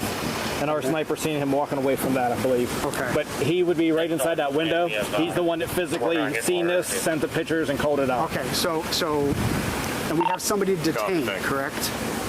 That I don't know. People detained on this side. By the way, since that video's come out when we were talking about lone gunman, The FBI has come out and confirmed he was working alone. They don't believe he received any help from anybody at all. Our guy that was just up here told me that there's a guy detained who's the owner of the bike. And I said, no, that's the owner of the bike. Yeah, basically, we've been up here, so we wouldn't know that information. And what's crazy is apparently the snipers that could see this building were from a concealed position. Obviously, they weren't rooftop, or we'd probably have footage of them showing them like over on this roof or something. They were obviously from some type of concealed position. And what's crazy is I think the FBI found out that 2 hours before the rally, when security was already set up, he was flying a drone around. So had the sniper not broke from position to try to find the guy they had deemed a threat, this guy would have never known that there was a sniper behind him that could see every move he made when he climbed up on the roof. So what happened is as he was moving around, he was spotted multiple times. They upgraded him to a threat instead of a suspicious person. Snipers left the position that would have seen this position and moved around. And it seems, I'm not 100% positive on this, snipers moved around to try to intercept him on the ground. And while they broke loose and lost contact with him, he got up on the roof. They were looking for him on the ground. And they would have had the position to take this shot. We just hold ass. We got it. They did confirm the drone part. I'm pretty sure they confirmed that local snipers broke away and would have had this position covered. Yeah, I'm almost positive that all that's confirmed, but take it with a grain of salt. I fuck shit up all the time. Got it. No. Yeah, no problem. Is that all your stuff? That was one of our. Yeah, so someone came up looking to treat him and Yes. Okay. Copy. Gas is off to the building, just so you know. Thank you. DSP had some. Yeah, they do. I talked to the guy. Those people detained were filming. American Water was notified. They authorized. Maybe they were involved. Maybe they weren't. Will start somebody. Other than that, I haven't heard anybody. Well, I think it's. The guys that saw them filming were like, oh, they were filming us, and then filming the guy up on the roof, and then filming us, and then when the shots started firing, they tried to run away. It was like, isn't that? Also, I guess I heard this too. I reviewed some of a transcript of some of the statements that the FBI made. So there is a ladder. Somebody's been sending a picture around that's like a ladder right up against the side of the building.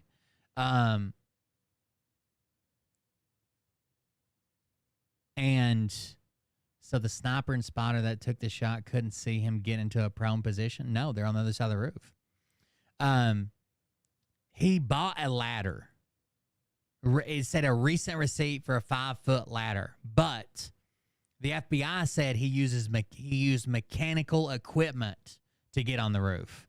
So what he probably did was jump on an AC, an outdoor unit from an AC, jump on that, then jump on that little hallway we were looking at the other day and climb up. I know there's a picture floating around of a ladder leaned up against the building, but the FBI said he used mechanical equipment to get up on the top.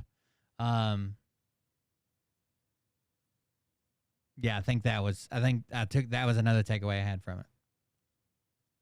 What everybody would do that have a phone?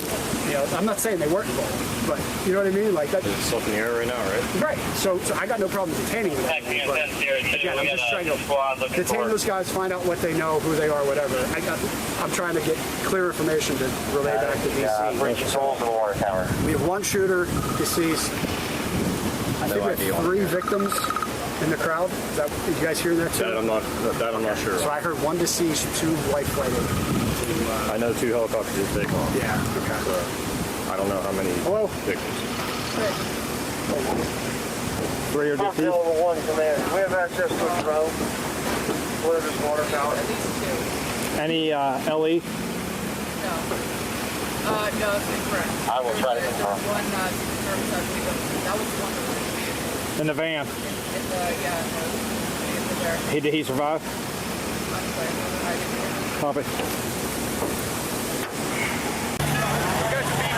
Yeah.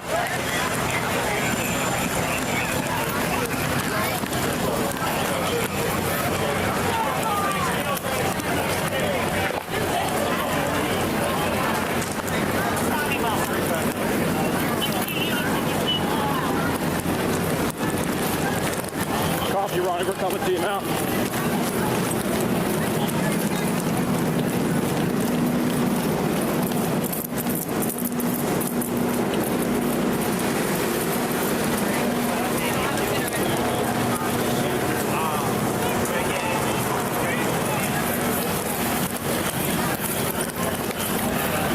think what they're going to probably decide from the investigation was that once he was upgraded from a suspicious person to a potential threat, that Trump should have been taken off the stage immediately. Right? You don't wait to see, oh, we lost him again, he popped back up, blah, blah, that kind of deal.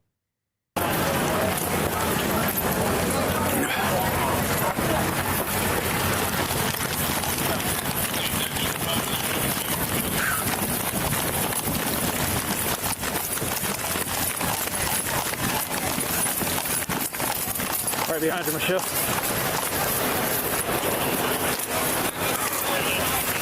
So on TV, they're saying Trump was shot at and he got hit. But I don't believe that.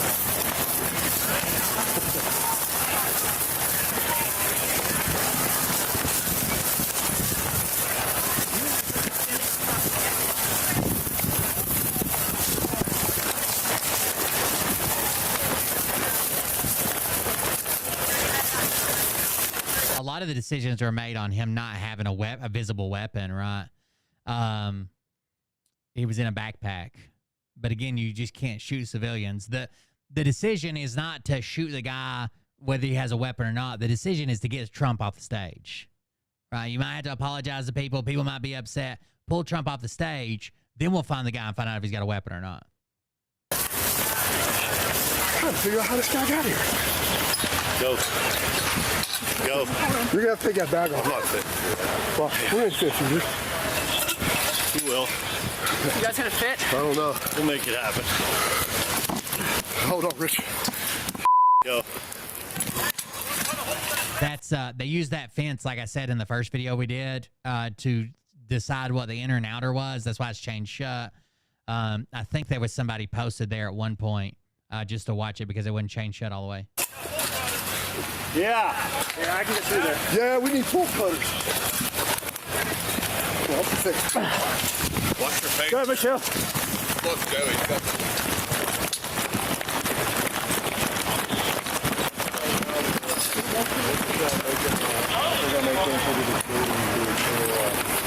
clear.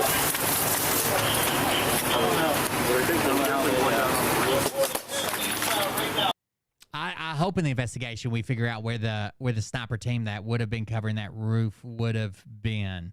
I could see them saying it's like TTP and like not given like a vague location and just saying it would have covered the roof. But there were two people in this building, stationed in this building for sure. And someone said that it was hot weather related was the reason that two people stayed inside the building. I don't know.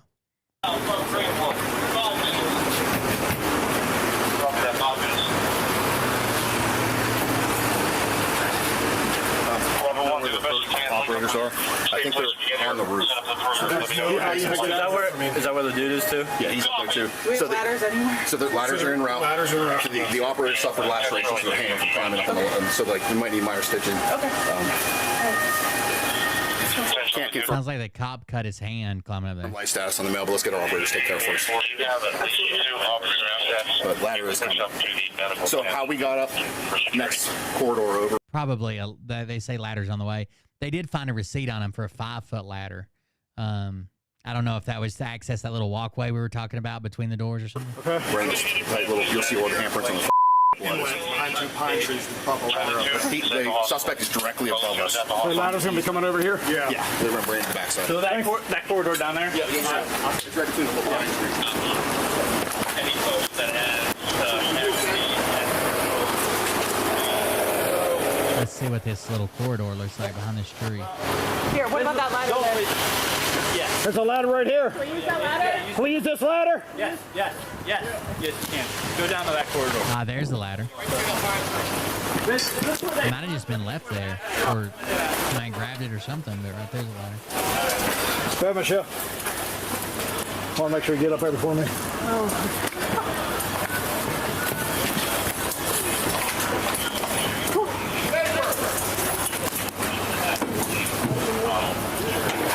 Thanks, brother. Yep.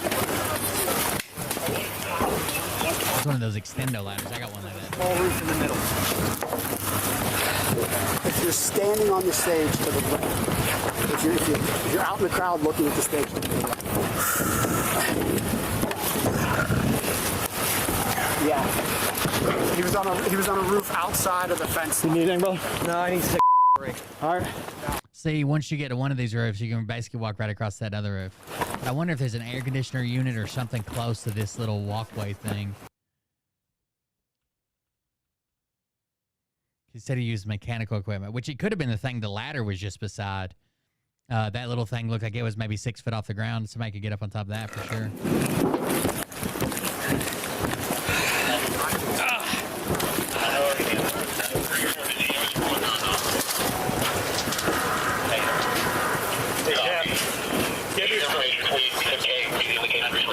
He's set up a solid perimeter around this building. Okay. Because we're gonna have to get access to clear it out. Watch out for shell casings. 2, 3, 4, 5 right there. Let me who comes up here. No more guys up here. Go. Give me a solid perimeter. Get guys prepped to clear the building. All right. 4 command.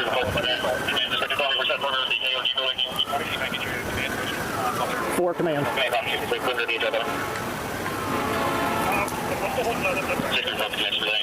Alpha 18, 4 command.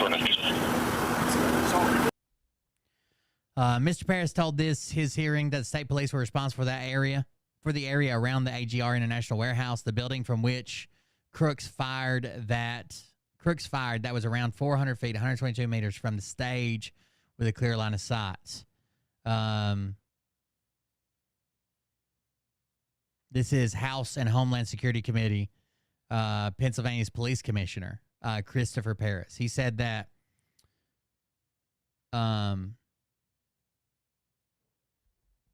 told his hearing that state police were responsible for the area around the AGR International Warehouse, the building from which Crooks fired. He revealed his men had raised its risk in the days before the rally and were told by Secret Service that it was a state police matter as it was in the outer area. They had already established an inner and outer area. As a consequence, a local SWAT-style emergency service unit team was stationed inside the building complex. The New York Times reported that the team was, in fact, 2 men who stayed inside because of the hot weather. The plan had been approved by the Secret Service, the newspaper said. I'll have to find the spot. I'll have to go back and look the spot that the snipers left their position to go look for him. Somebody sent that to me, I'm pretty sure. 4 Delta.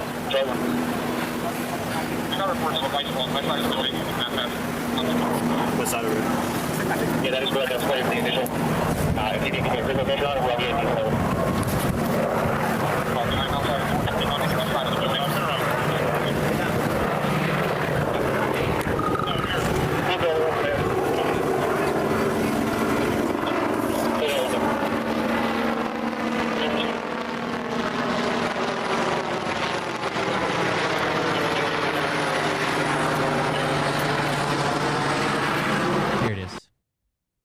Paris testified that 2 local law enforcement officers left the building with vantage points overlooking the roof where Crooks took aim. Paris, the same person, the commissioner. Paris testified that 2 local law enforcement officers left a building with vantage points overlooking the roof where Crook took aim. So clearly they had to be there somewhere. And surely that's a sniper team, right? 2 local law enforcement officers left a building with vantage points overlooking the roof. So not in the building, because that's not a vantage point overlooking the roof, right? Where Crooks took aim at the former president before he fired the shots. But the local district attorney later said the building was never unmanned. But they could be talking about 2 different things here, right? He's saying that 2 officers left the position that overlooked the roof, the vantage point, the shooting point.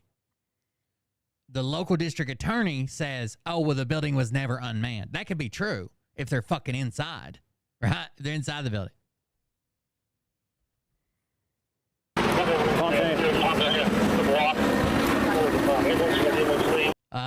Paris said that 2 officers of the Butler County Emergency Services Unit, a tactical force with sniper capabilities, left their post in the building to look for a suspicious individual they spotted first and alerted other law enforcement the person was Crooks. Wednesday, Butler County DA Goldinger disputed this testimony, saying that only one of the ESU officers left the building briefly to search for Crooks. Both ESU officers moved within the building, attempting to keep eyes on Crooks, Goldinger said in a statement. One of the officers observed Crooks sitting in on a picnic table at the front of the building from his location on the second floor of the building. So the second floor of the building, it would seem like it would have Overwatch to this. Crooks then ran off carrying a backpack. At this point, the officer ran out of the building, attempting to keep eyes on Crooks until other law enforcement arrived. The other officer remained in the building on the second floor, Goldfinger said. The officer who ran out of the building could not locate Crooks, and he returned to the building. Both officers then heard shots fired. Goldinger added, neither officer could see Crooks on the other building due to the visual angle they had from their location to Crooks' location. Seems like those two people are saying opposite things. When asked about the DA statement, spokesperson for the Pennsylvania State Police Agency said they stand by Paris's testimony. So Paris was the one that said they had Overwatch on the building. And the Pennsylvania State Police said we stand by Paris's. Our agency stand by yesterday's testimony, said Lieutenant Adam Reed, the State Police Director of Communication. The investigation of the shooting and its aftermath continues.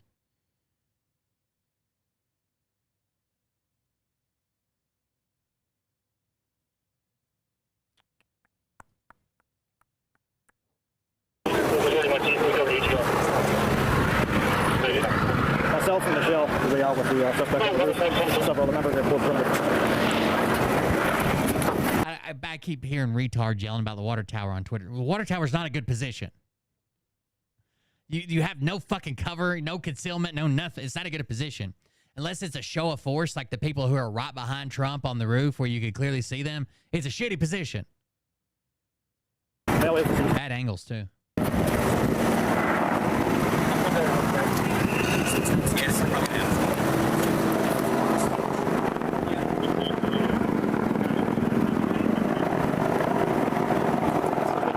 Automatic Secret Service, I have no idea.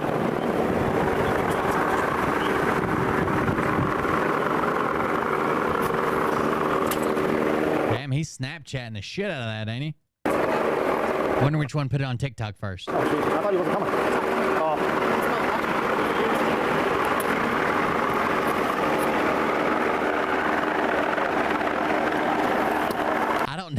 I don't know how far behind Jilly's mom is, but she's saying some wild shit to be covering this dead body. That would be hilarious. Oh, yeah.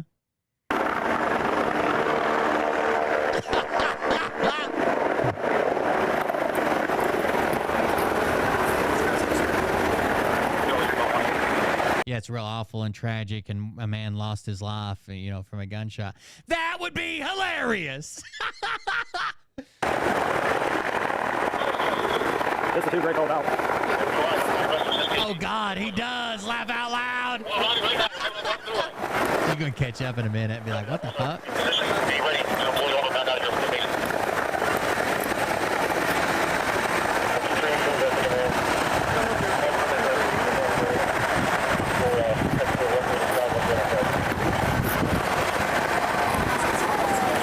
Almost like they seem like they don't even know they fucked up. You know what I'm saying?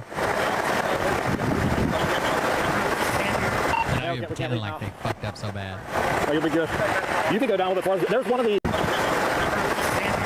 No, we can't leave now. Oh, you'll be good. You can go down with it. There's one of the. Somebody had a hand. Somebody had a hand. Do you know who had the hand injury, sir? Do you know who had the hand injuries? They said one of the SWAT guys had a hand injury. Okay. She's Matic.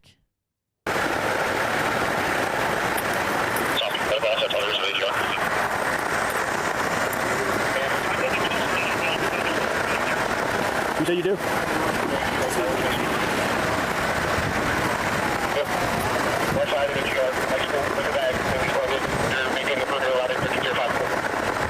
There's probably a lot. I'm not slowing it down to listen or bumping the audio. Probably a lot you can hear in those radio communications. They're calling you here. They're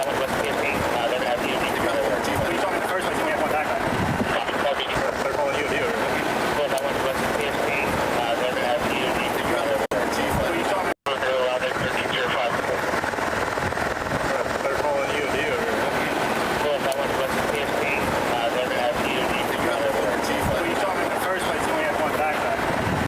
We saw him in the first place. He only had one backpack.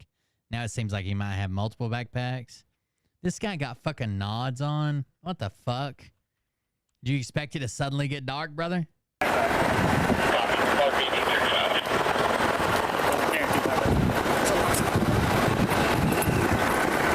was also an issue with a bike. I guess they thought maybe he had the bike at one point, and then they found out it wasn't his bike. That was when the officer went to chase him from the picnic table.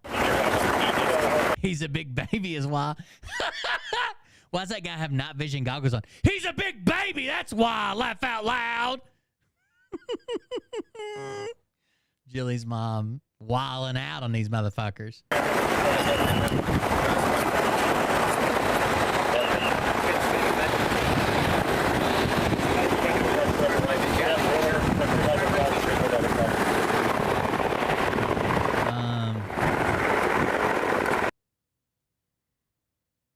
So there's the mechanical element he used.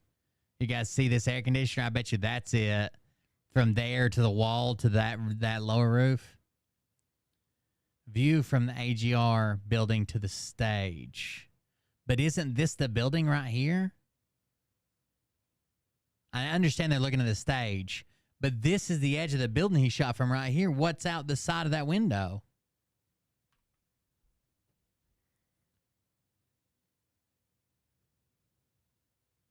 Right there's the roof he shot from. Why? I understand they're looking at the stage, but why didn't they look this way? Nobody could look out the window sideways and look at those rooftops? Huh.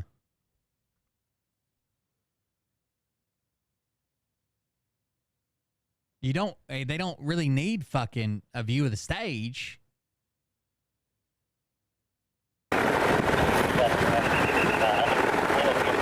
I'm not concerned about they could see the stage, right? Like, they're not shooting at Trump.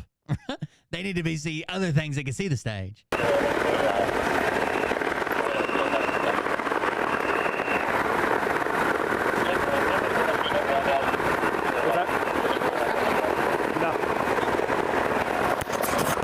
I'm about to go up there and get boots on the ground, guys.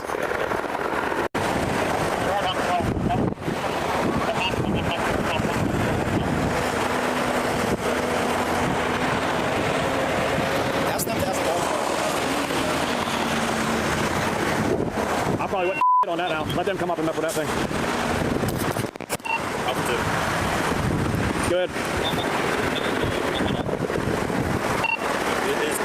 Abso-fucking-lutely. Hold on. Abso-fucking-lutely they could have leaned out the window and seen this motherfucker. You're shitting me, right?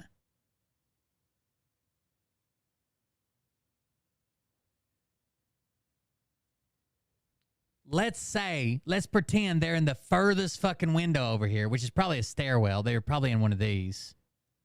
Absolutely they could fucking see him.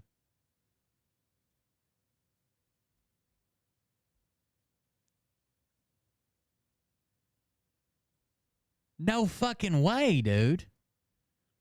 They had to have left their position. Even if one of them left their position. So what you're seeing here is where the shooter went down at, and you're seeing the furthest window, right?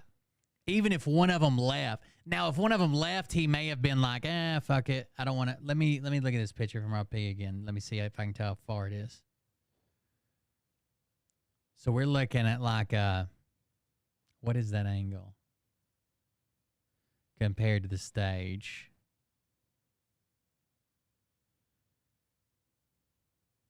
All right, stage is here.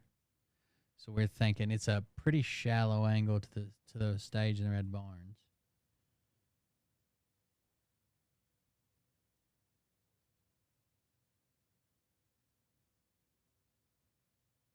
I think they were in one of these even closer. I think they were probably in one of these two windows.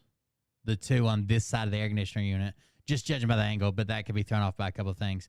But let's say one guy went to run and chase the other one. The other guy just sat here and looked out the window. He was just sitting there looking. He was just sitting there looking at fucking Trump speaking and never stuck his head out the window.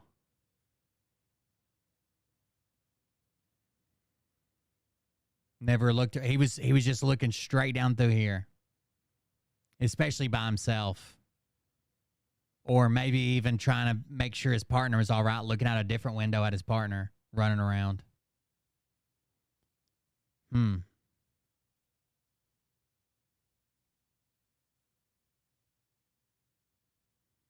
But it's not impossible to see this roof from any of these windows, right? It may be if you're setting 5 foot back, but if there's somebody crawling up a roof, and there were people out here yelling, there's a guy crawling up the roof, that's what makes me think they left their position. Because the tree and the people screaming are right here. Here's the shade tree they were in saying, hey, there's a guy on the roof, there's a guy on the roof. And if there are people right here in one of these windows, you would think they would do this. I think they both left.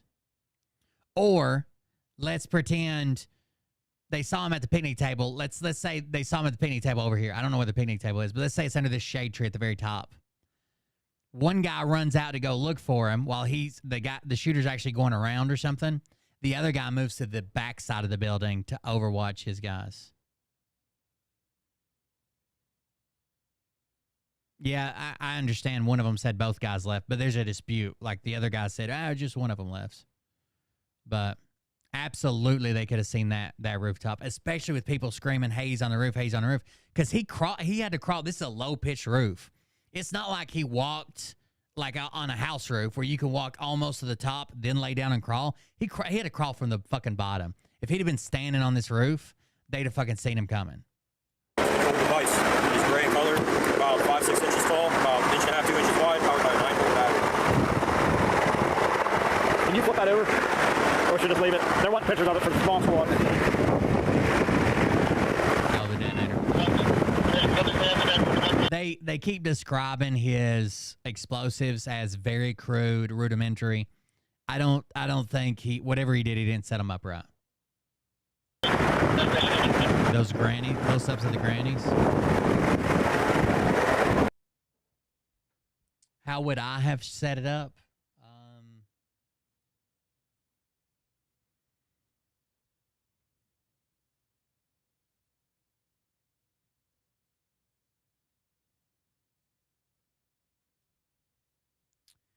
I probably would have put 2 guys on this roof.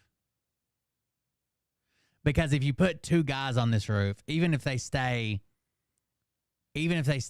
standing, right? They're going to be standing most of the time. Even if they got their guns set up, they're standing, they're walking, pacing back and forth, getting water.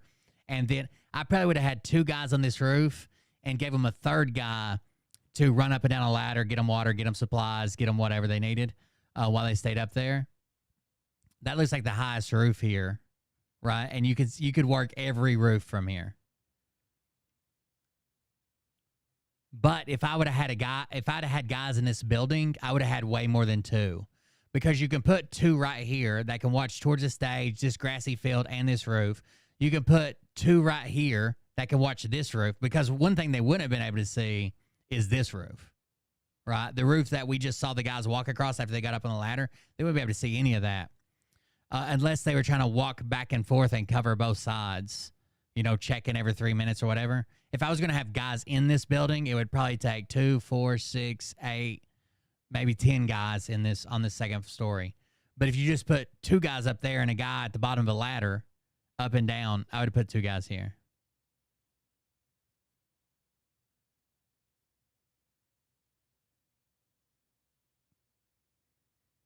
I don't know if the Secret Service operates their own drones or if they call in for drone support. So here's the problem. Everywhere the president's at is a zone that no flights can be over, right? So if they're operating their own drones, they're going to be inundated with tons of fucking calls, right? If it's big enough that it's like an Air Force thing or DHS or something, then it's going to be picked up on flight radar. And there's going to be people raising hell about that and the permissions and stuff. If it's small enough to just put up, then they're going to have everybody's going to think it's a fucking attack or it's something crazy going on. There shouldn't be any fucking drones in that area. I don't know. I don't know if they operate their own drones or they have to go out to an outside person. But if it's big enough, like on station, like you would call the Air Force to put a goddamn Predator above, it's going to show up on radar. And if it's small enough that it's a backpack unit, who's to say that's the, wait, guys, that's the FBI drone versus, hey, that guy just launched a drone from his house. You know what I'm saying? So it's going to get confusing. I would rather have either we got to get clearance and air support from like a drone on station, like a big fucking drone, like a military drone, right? That the CIA would fucking use, or no fucking drones at all. Because who's to tell that this Secret Service guy that just saw a drone fly over his head, who's to say that that's Chad's drone from the Secret Service or that's someone else's drone with a fucking grenade? We saw what they've done with drones in Ukraine, right? Like blowing people the fuck up and shit. So how do I know that that's Secret Service small drone that they use for recon versus that's Jim Bodge's drone he put plastic explosives on and he's flying it at the president right now? It'd be hard to tell. Then we have to have a drone. Then we have to have a system to take down. If we're not disallowing drones, we're because we have our own drone, then we have to have a system to take down drones. And what does that look like? Right? Is it a shotgun that fires nets? Well, they have an effective range of like 60 feet. I don't know. Strange to think about. This guy just mentioned Phil. That's why he's up. This is Mac Barra. Somebody sent me a comment, a screenshot of a comment earlier that said,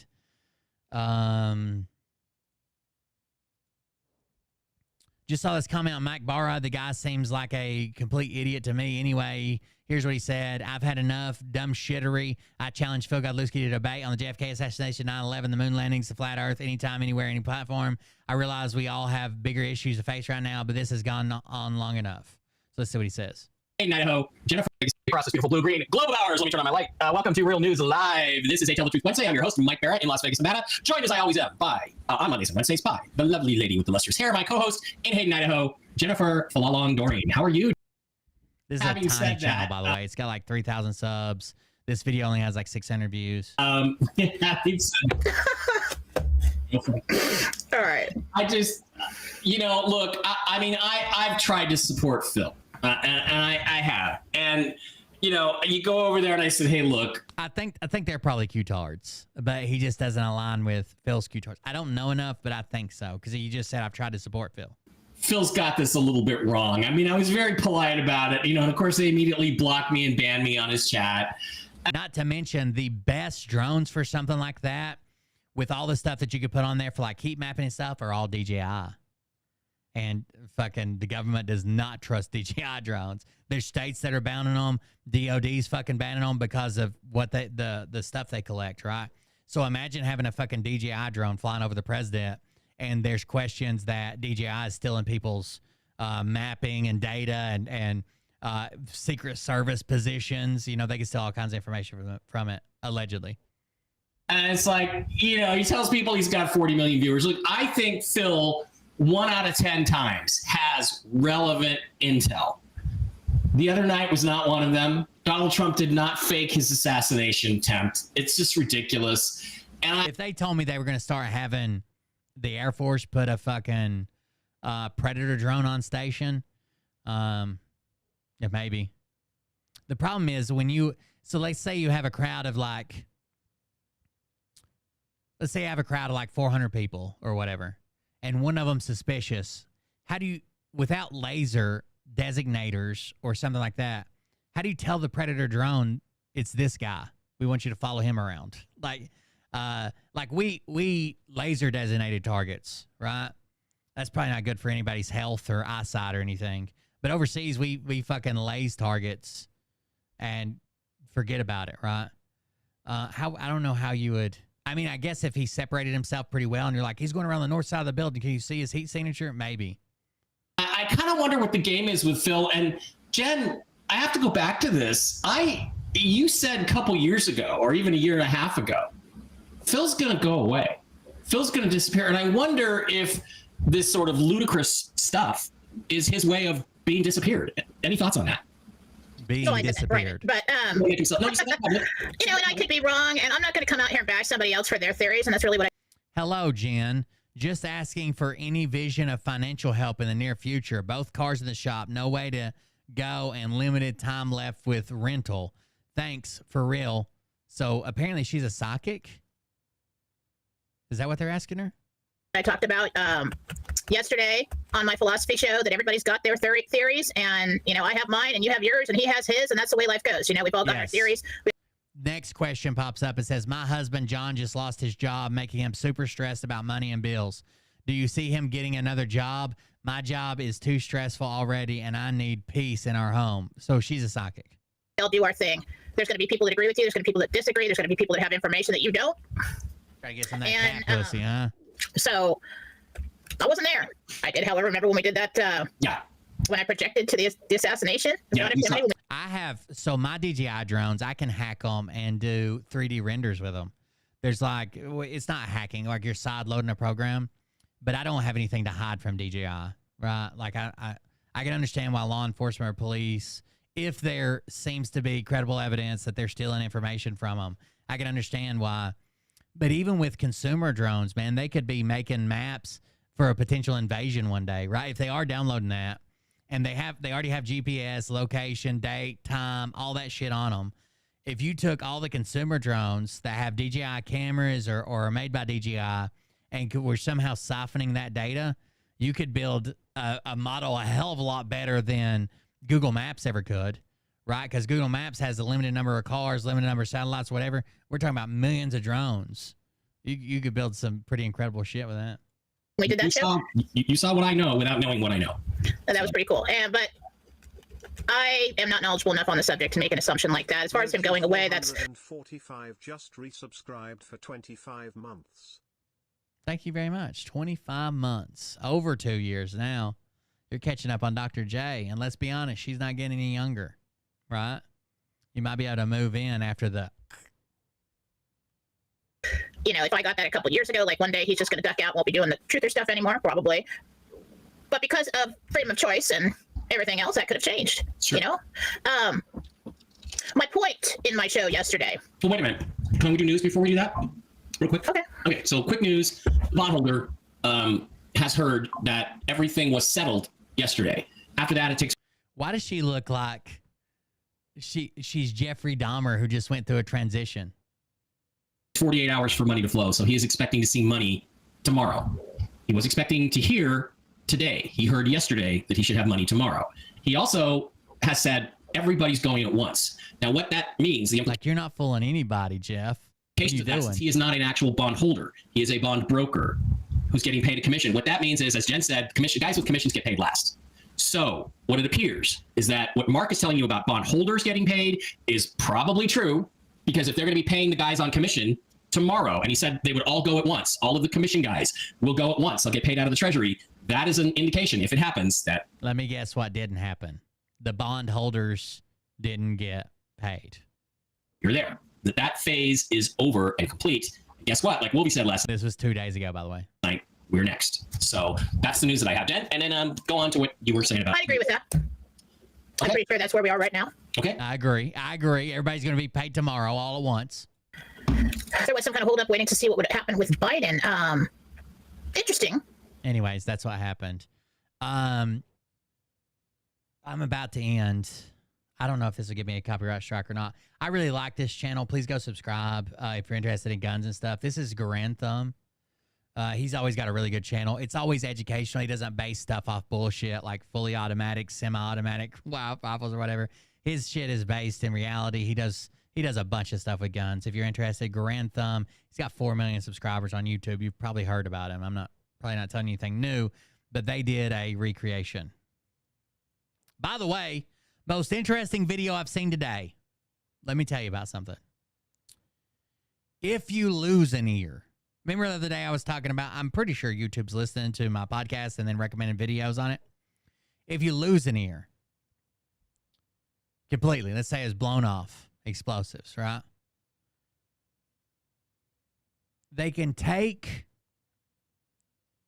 cartilage from where your rib meets your sternum. They carve it into an ear shape. They make a meat flap in your arm, stick it under that meat flap, stitch it back closed. It will grow skin and all the necessary blood vessels. They open up the meat flap, pull the basically brand new ear out that's already got all the blood vessels, all the skin already on it, and stick it back on the side of your head after they cut away the scar tissue and reattach all the vessels, and you got a brand new fucking ear. So even if Donald Trump was hit by a bullet, there's hope. And that's what I'm running on. We can regrow ears. We can build them better, faster. Listening ear. July 13th, 2024, a mere week and a half ago, former President Trump is holding a rally in Pennsylvania, a vital swing state. He is prepared to accept everybody is making a ton. Dr. J sent me something the other day. She's like, you need to get in on this action. People getting millions of views from recreating or talking about or finding this or whatever. Oh, wait. I want to cover something else first. Go watch the Grand Thumb video. I want to end to something else. So Mr. Beast has, we talked about this in front of the show. There's your Grand Thumb link. Mr. Beast has someone on his team that's basically one of his best friends, started the channel with him, been there since the beginning. His name's Chris. That guy transitioned. Okay? Transitioned.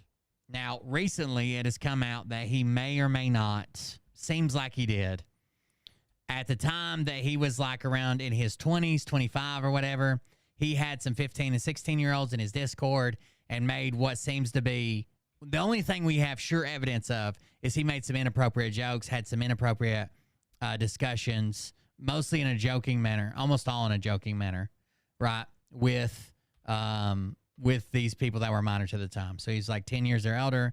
They were minors at the time. That's all we have evidence of. But then later on, while this person's still a minor, he meets them later on in life as part of a Mr. Beast thing, right? And they were still a minor and he was still an adult. He called them daddy in this Discord. They called him daddy. It was kind of weird, and they made some jokes. I think he even linked to like This Is Wild, and it was like to a porn site at one time, potentially grooming stuff. And he did meet with him in person, but the witness says nothing happened inappropriate even with the messages, but you kind of never trust a witness, especially if they're being groomed. Now, none of that's acceptable, and I won't make excuses for it. None of that's acceptable. Mr. Beast makes a comment.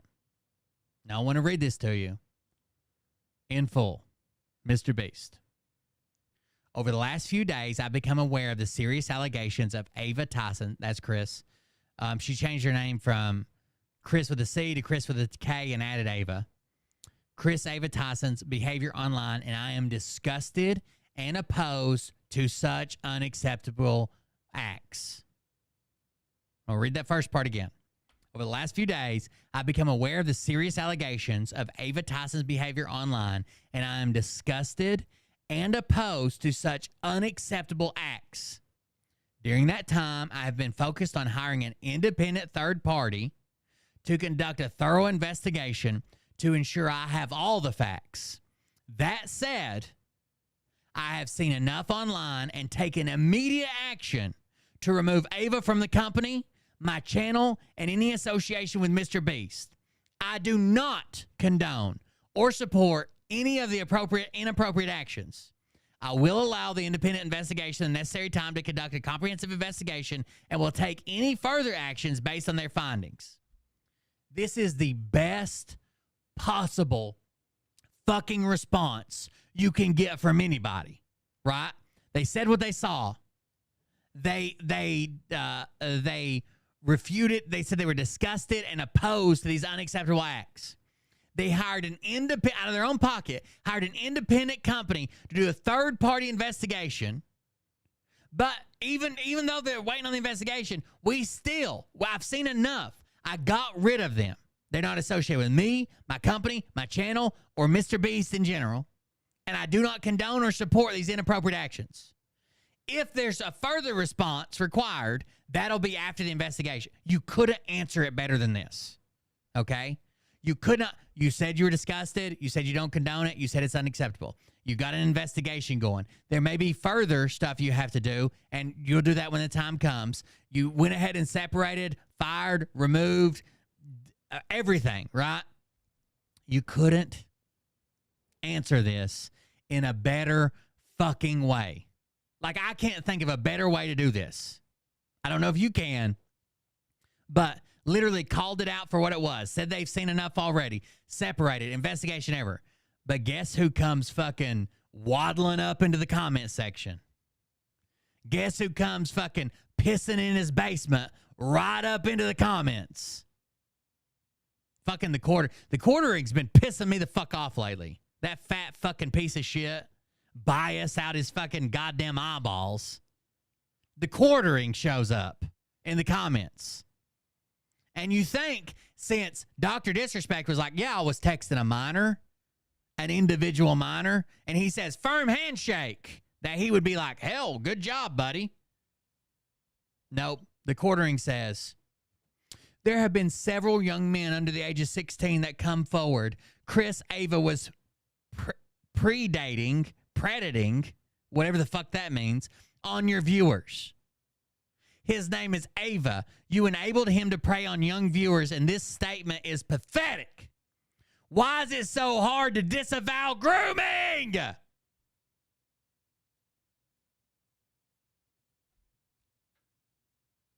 What? What? He said it's unacceptable. He said it's disgusting. He said he's investigating it. But he said he's seen enough to separate everything. He doesn't condone it. He doesn't support it. He didn't know what was going on. Why is it so hard to disavow this? What are you talking about? But when he defended Dr. Disrespect, Dr. Disrespect is like, all right, guys, I was fucking sexting a minor. He's like, firm handshakes. I commented and said, I'm starting to think you're a fucking retarded, dude. Read the first sentence. I'm disgusted and opposed to such unacceptable acts. He couldn't have made a better statement. Good job, Mr. Beast. You're right. And you are right there. And you are right. There should be an independent and thorough investigation, right? There might more come out, like more shit come out that they actually met up or something else happened or nudes were sent or something. There should be an investigation. Sure. Then, in the same comment thread, he says, new video, Mr. Beast finally disavows alleged trans groomer. What do you mean finally? He did it before you even commented, dude. This guy literally told Dr. Disrespect, firm handshake. Even here, how are you mad at this but said firm handshake in response to Dr. Disrespect saying he messaged a minor inappropriately? Your social political bias is so clear. Nobody should ever take you seriously. You defend pedo predators as long as they are trans. Look in the mirror, dumb fuck. This guy, so I really fucking hate whenever they cast somebody for a movie and this is the guy that tells you should be pissed off because they're black or Asian or gay or fucking tweeted something one time. That's his whole, like he's an angry fucking Karen, helicopter parent over his fucking comics and movies. Fuck this dude. You couldn't be more transparent.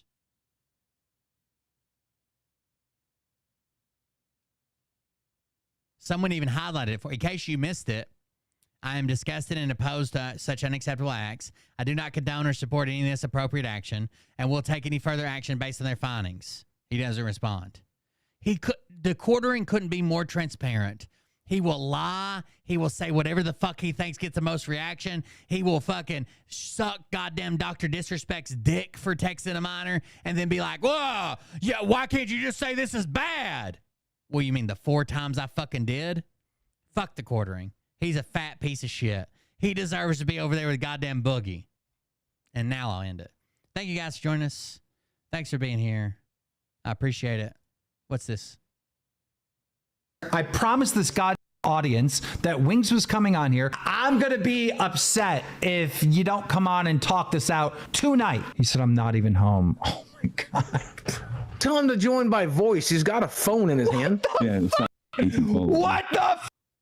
What is happening? I'm not even home. What the f*** is I'm not even home? Bro, I need a minute. This is after Wings quit. To these guys, I need a minute. I don't think anybody, I don't think this audience understands what it's like to do the show. Somebody agrees to come on live show, 6,000 people here, and the guy doesn't come. Then I think I get him to come, and I think he's coming in, and he's not even home. Any one of you motherfuckers saying forced drama, try to do my job. Try to make this show a reality. Try to deal with these assholes and see if there isn't drama every single day.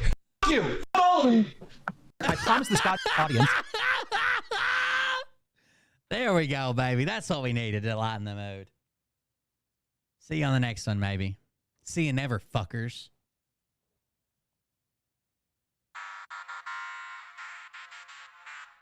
But I can tell you this about if this douchebag happens to see this particular show, you don't have the fork and balls. I'm going to go see if I can regrow my penis by planting in Mariah's uterus.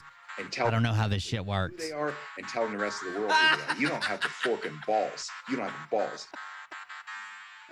Okay, Scott. Here we go, I think I started some shit. Listen off, it's about to get lit. Get the place in the best, you know that stage is set. You better buckle up, cause you ain't seen none yet. Here we go, I think I started some shit. You ever look at something you're doing and you're like, you better buckle up. I know my age. Listen, bitch, I came across. But how the fuck is it's not required to have like adult supervision? Y'all need Jesus. Right? Praise the Lord and to the extreme. Like I know I'm 35 years old, but I feel like I need gossip. A responsible adult to be like, fucking meat hammers like. Should we be doing that right now? He's strapped to the shaft, eating his chest like he's King Kong. Starving for attention, I'ma make your gut burst. I'll be your huckleberry, I can quench that thirst. Just me. Baby eating lizard people, alien sex. What's next? Trump in a dress, fucking Flynn on his desk. A retard in a vest, climbing up 5G towers. Cause you told him if he did, he'd get fucking superpowers. Here we go, I think I started some shit. Piss them off, it's about to get lit. Get the place in the best, you know that stage is set. You better buckle up, cause you ain't seen none yet. Here we go, I think I started some shit. Piss them off, it's about to get lit. Get the place in the best, you know that stage is set. You better buckle up, cause you ain't seen none yet. I used to find clues too when I was high on shrooms. I found myself a tunnel that led to Jason Q's bedroom. Open his closet, I found some of his meat rockets. I strapped them to my shoes and then I flew through the roof. I found myself in orbit strapped to an F-16. High on amphetamine with Trump in between. Put on a light coat of baby oil and saluted the troops. He tapped me on the shoulder and said, this is gonna be it. Whoa, wait. Stop. What? I think that I can release the I might release the Phil video game when I get it done for like $1 or something on itch.io. I'm pretty sure I can sign up as a like a creator there and release it. And if I upload it in HTML5, you can just play it on a browser. You don't have to download anything or nothing. You just so you got internet, you can play the Phil game. Maybe we'll keep track of high scores if I can figure out how to program it in. Have a good night, guys. See you in the next one. Get the place in the best, you know that stage is set. You better buckle up.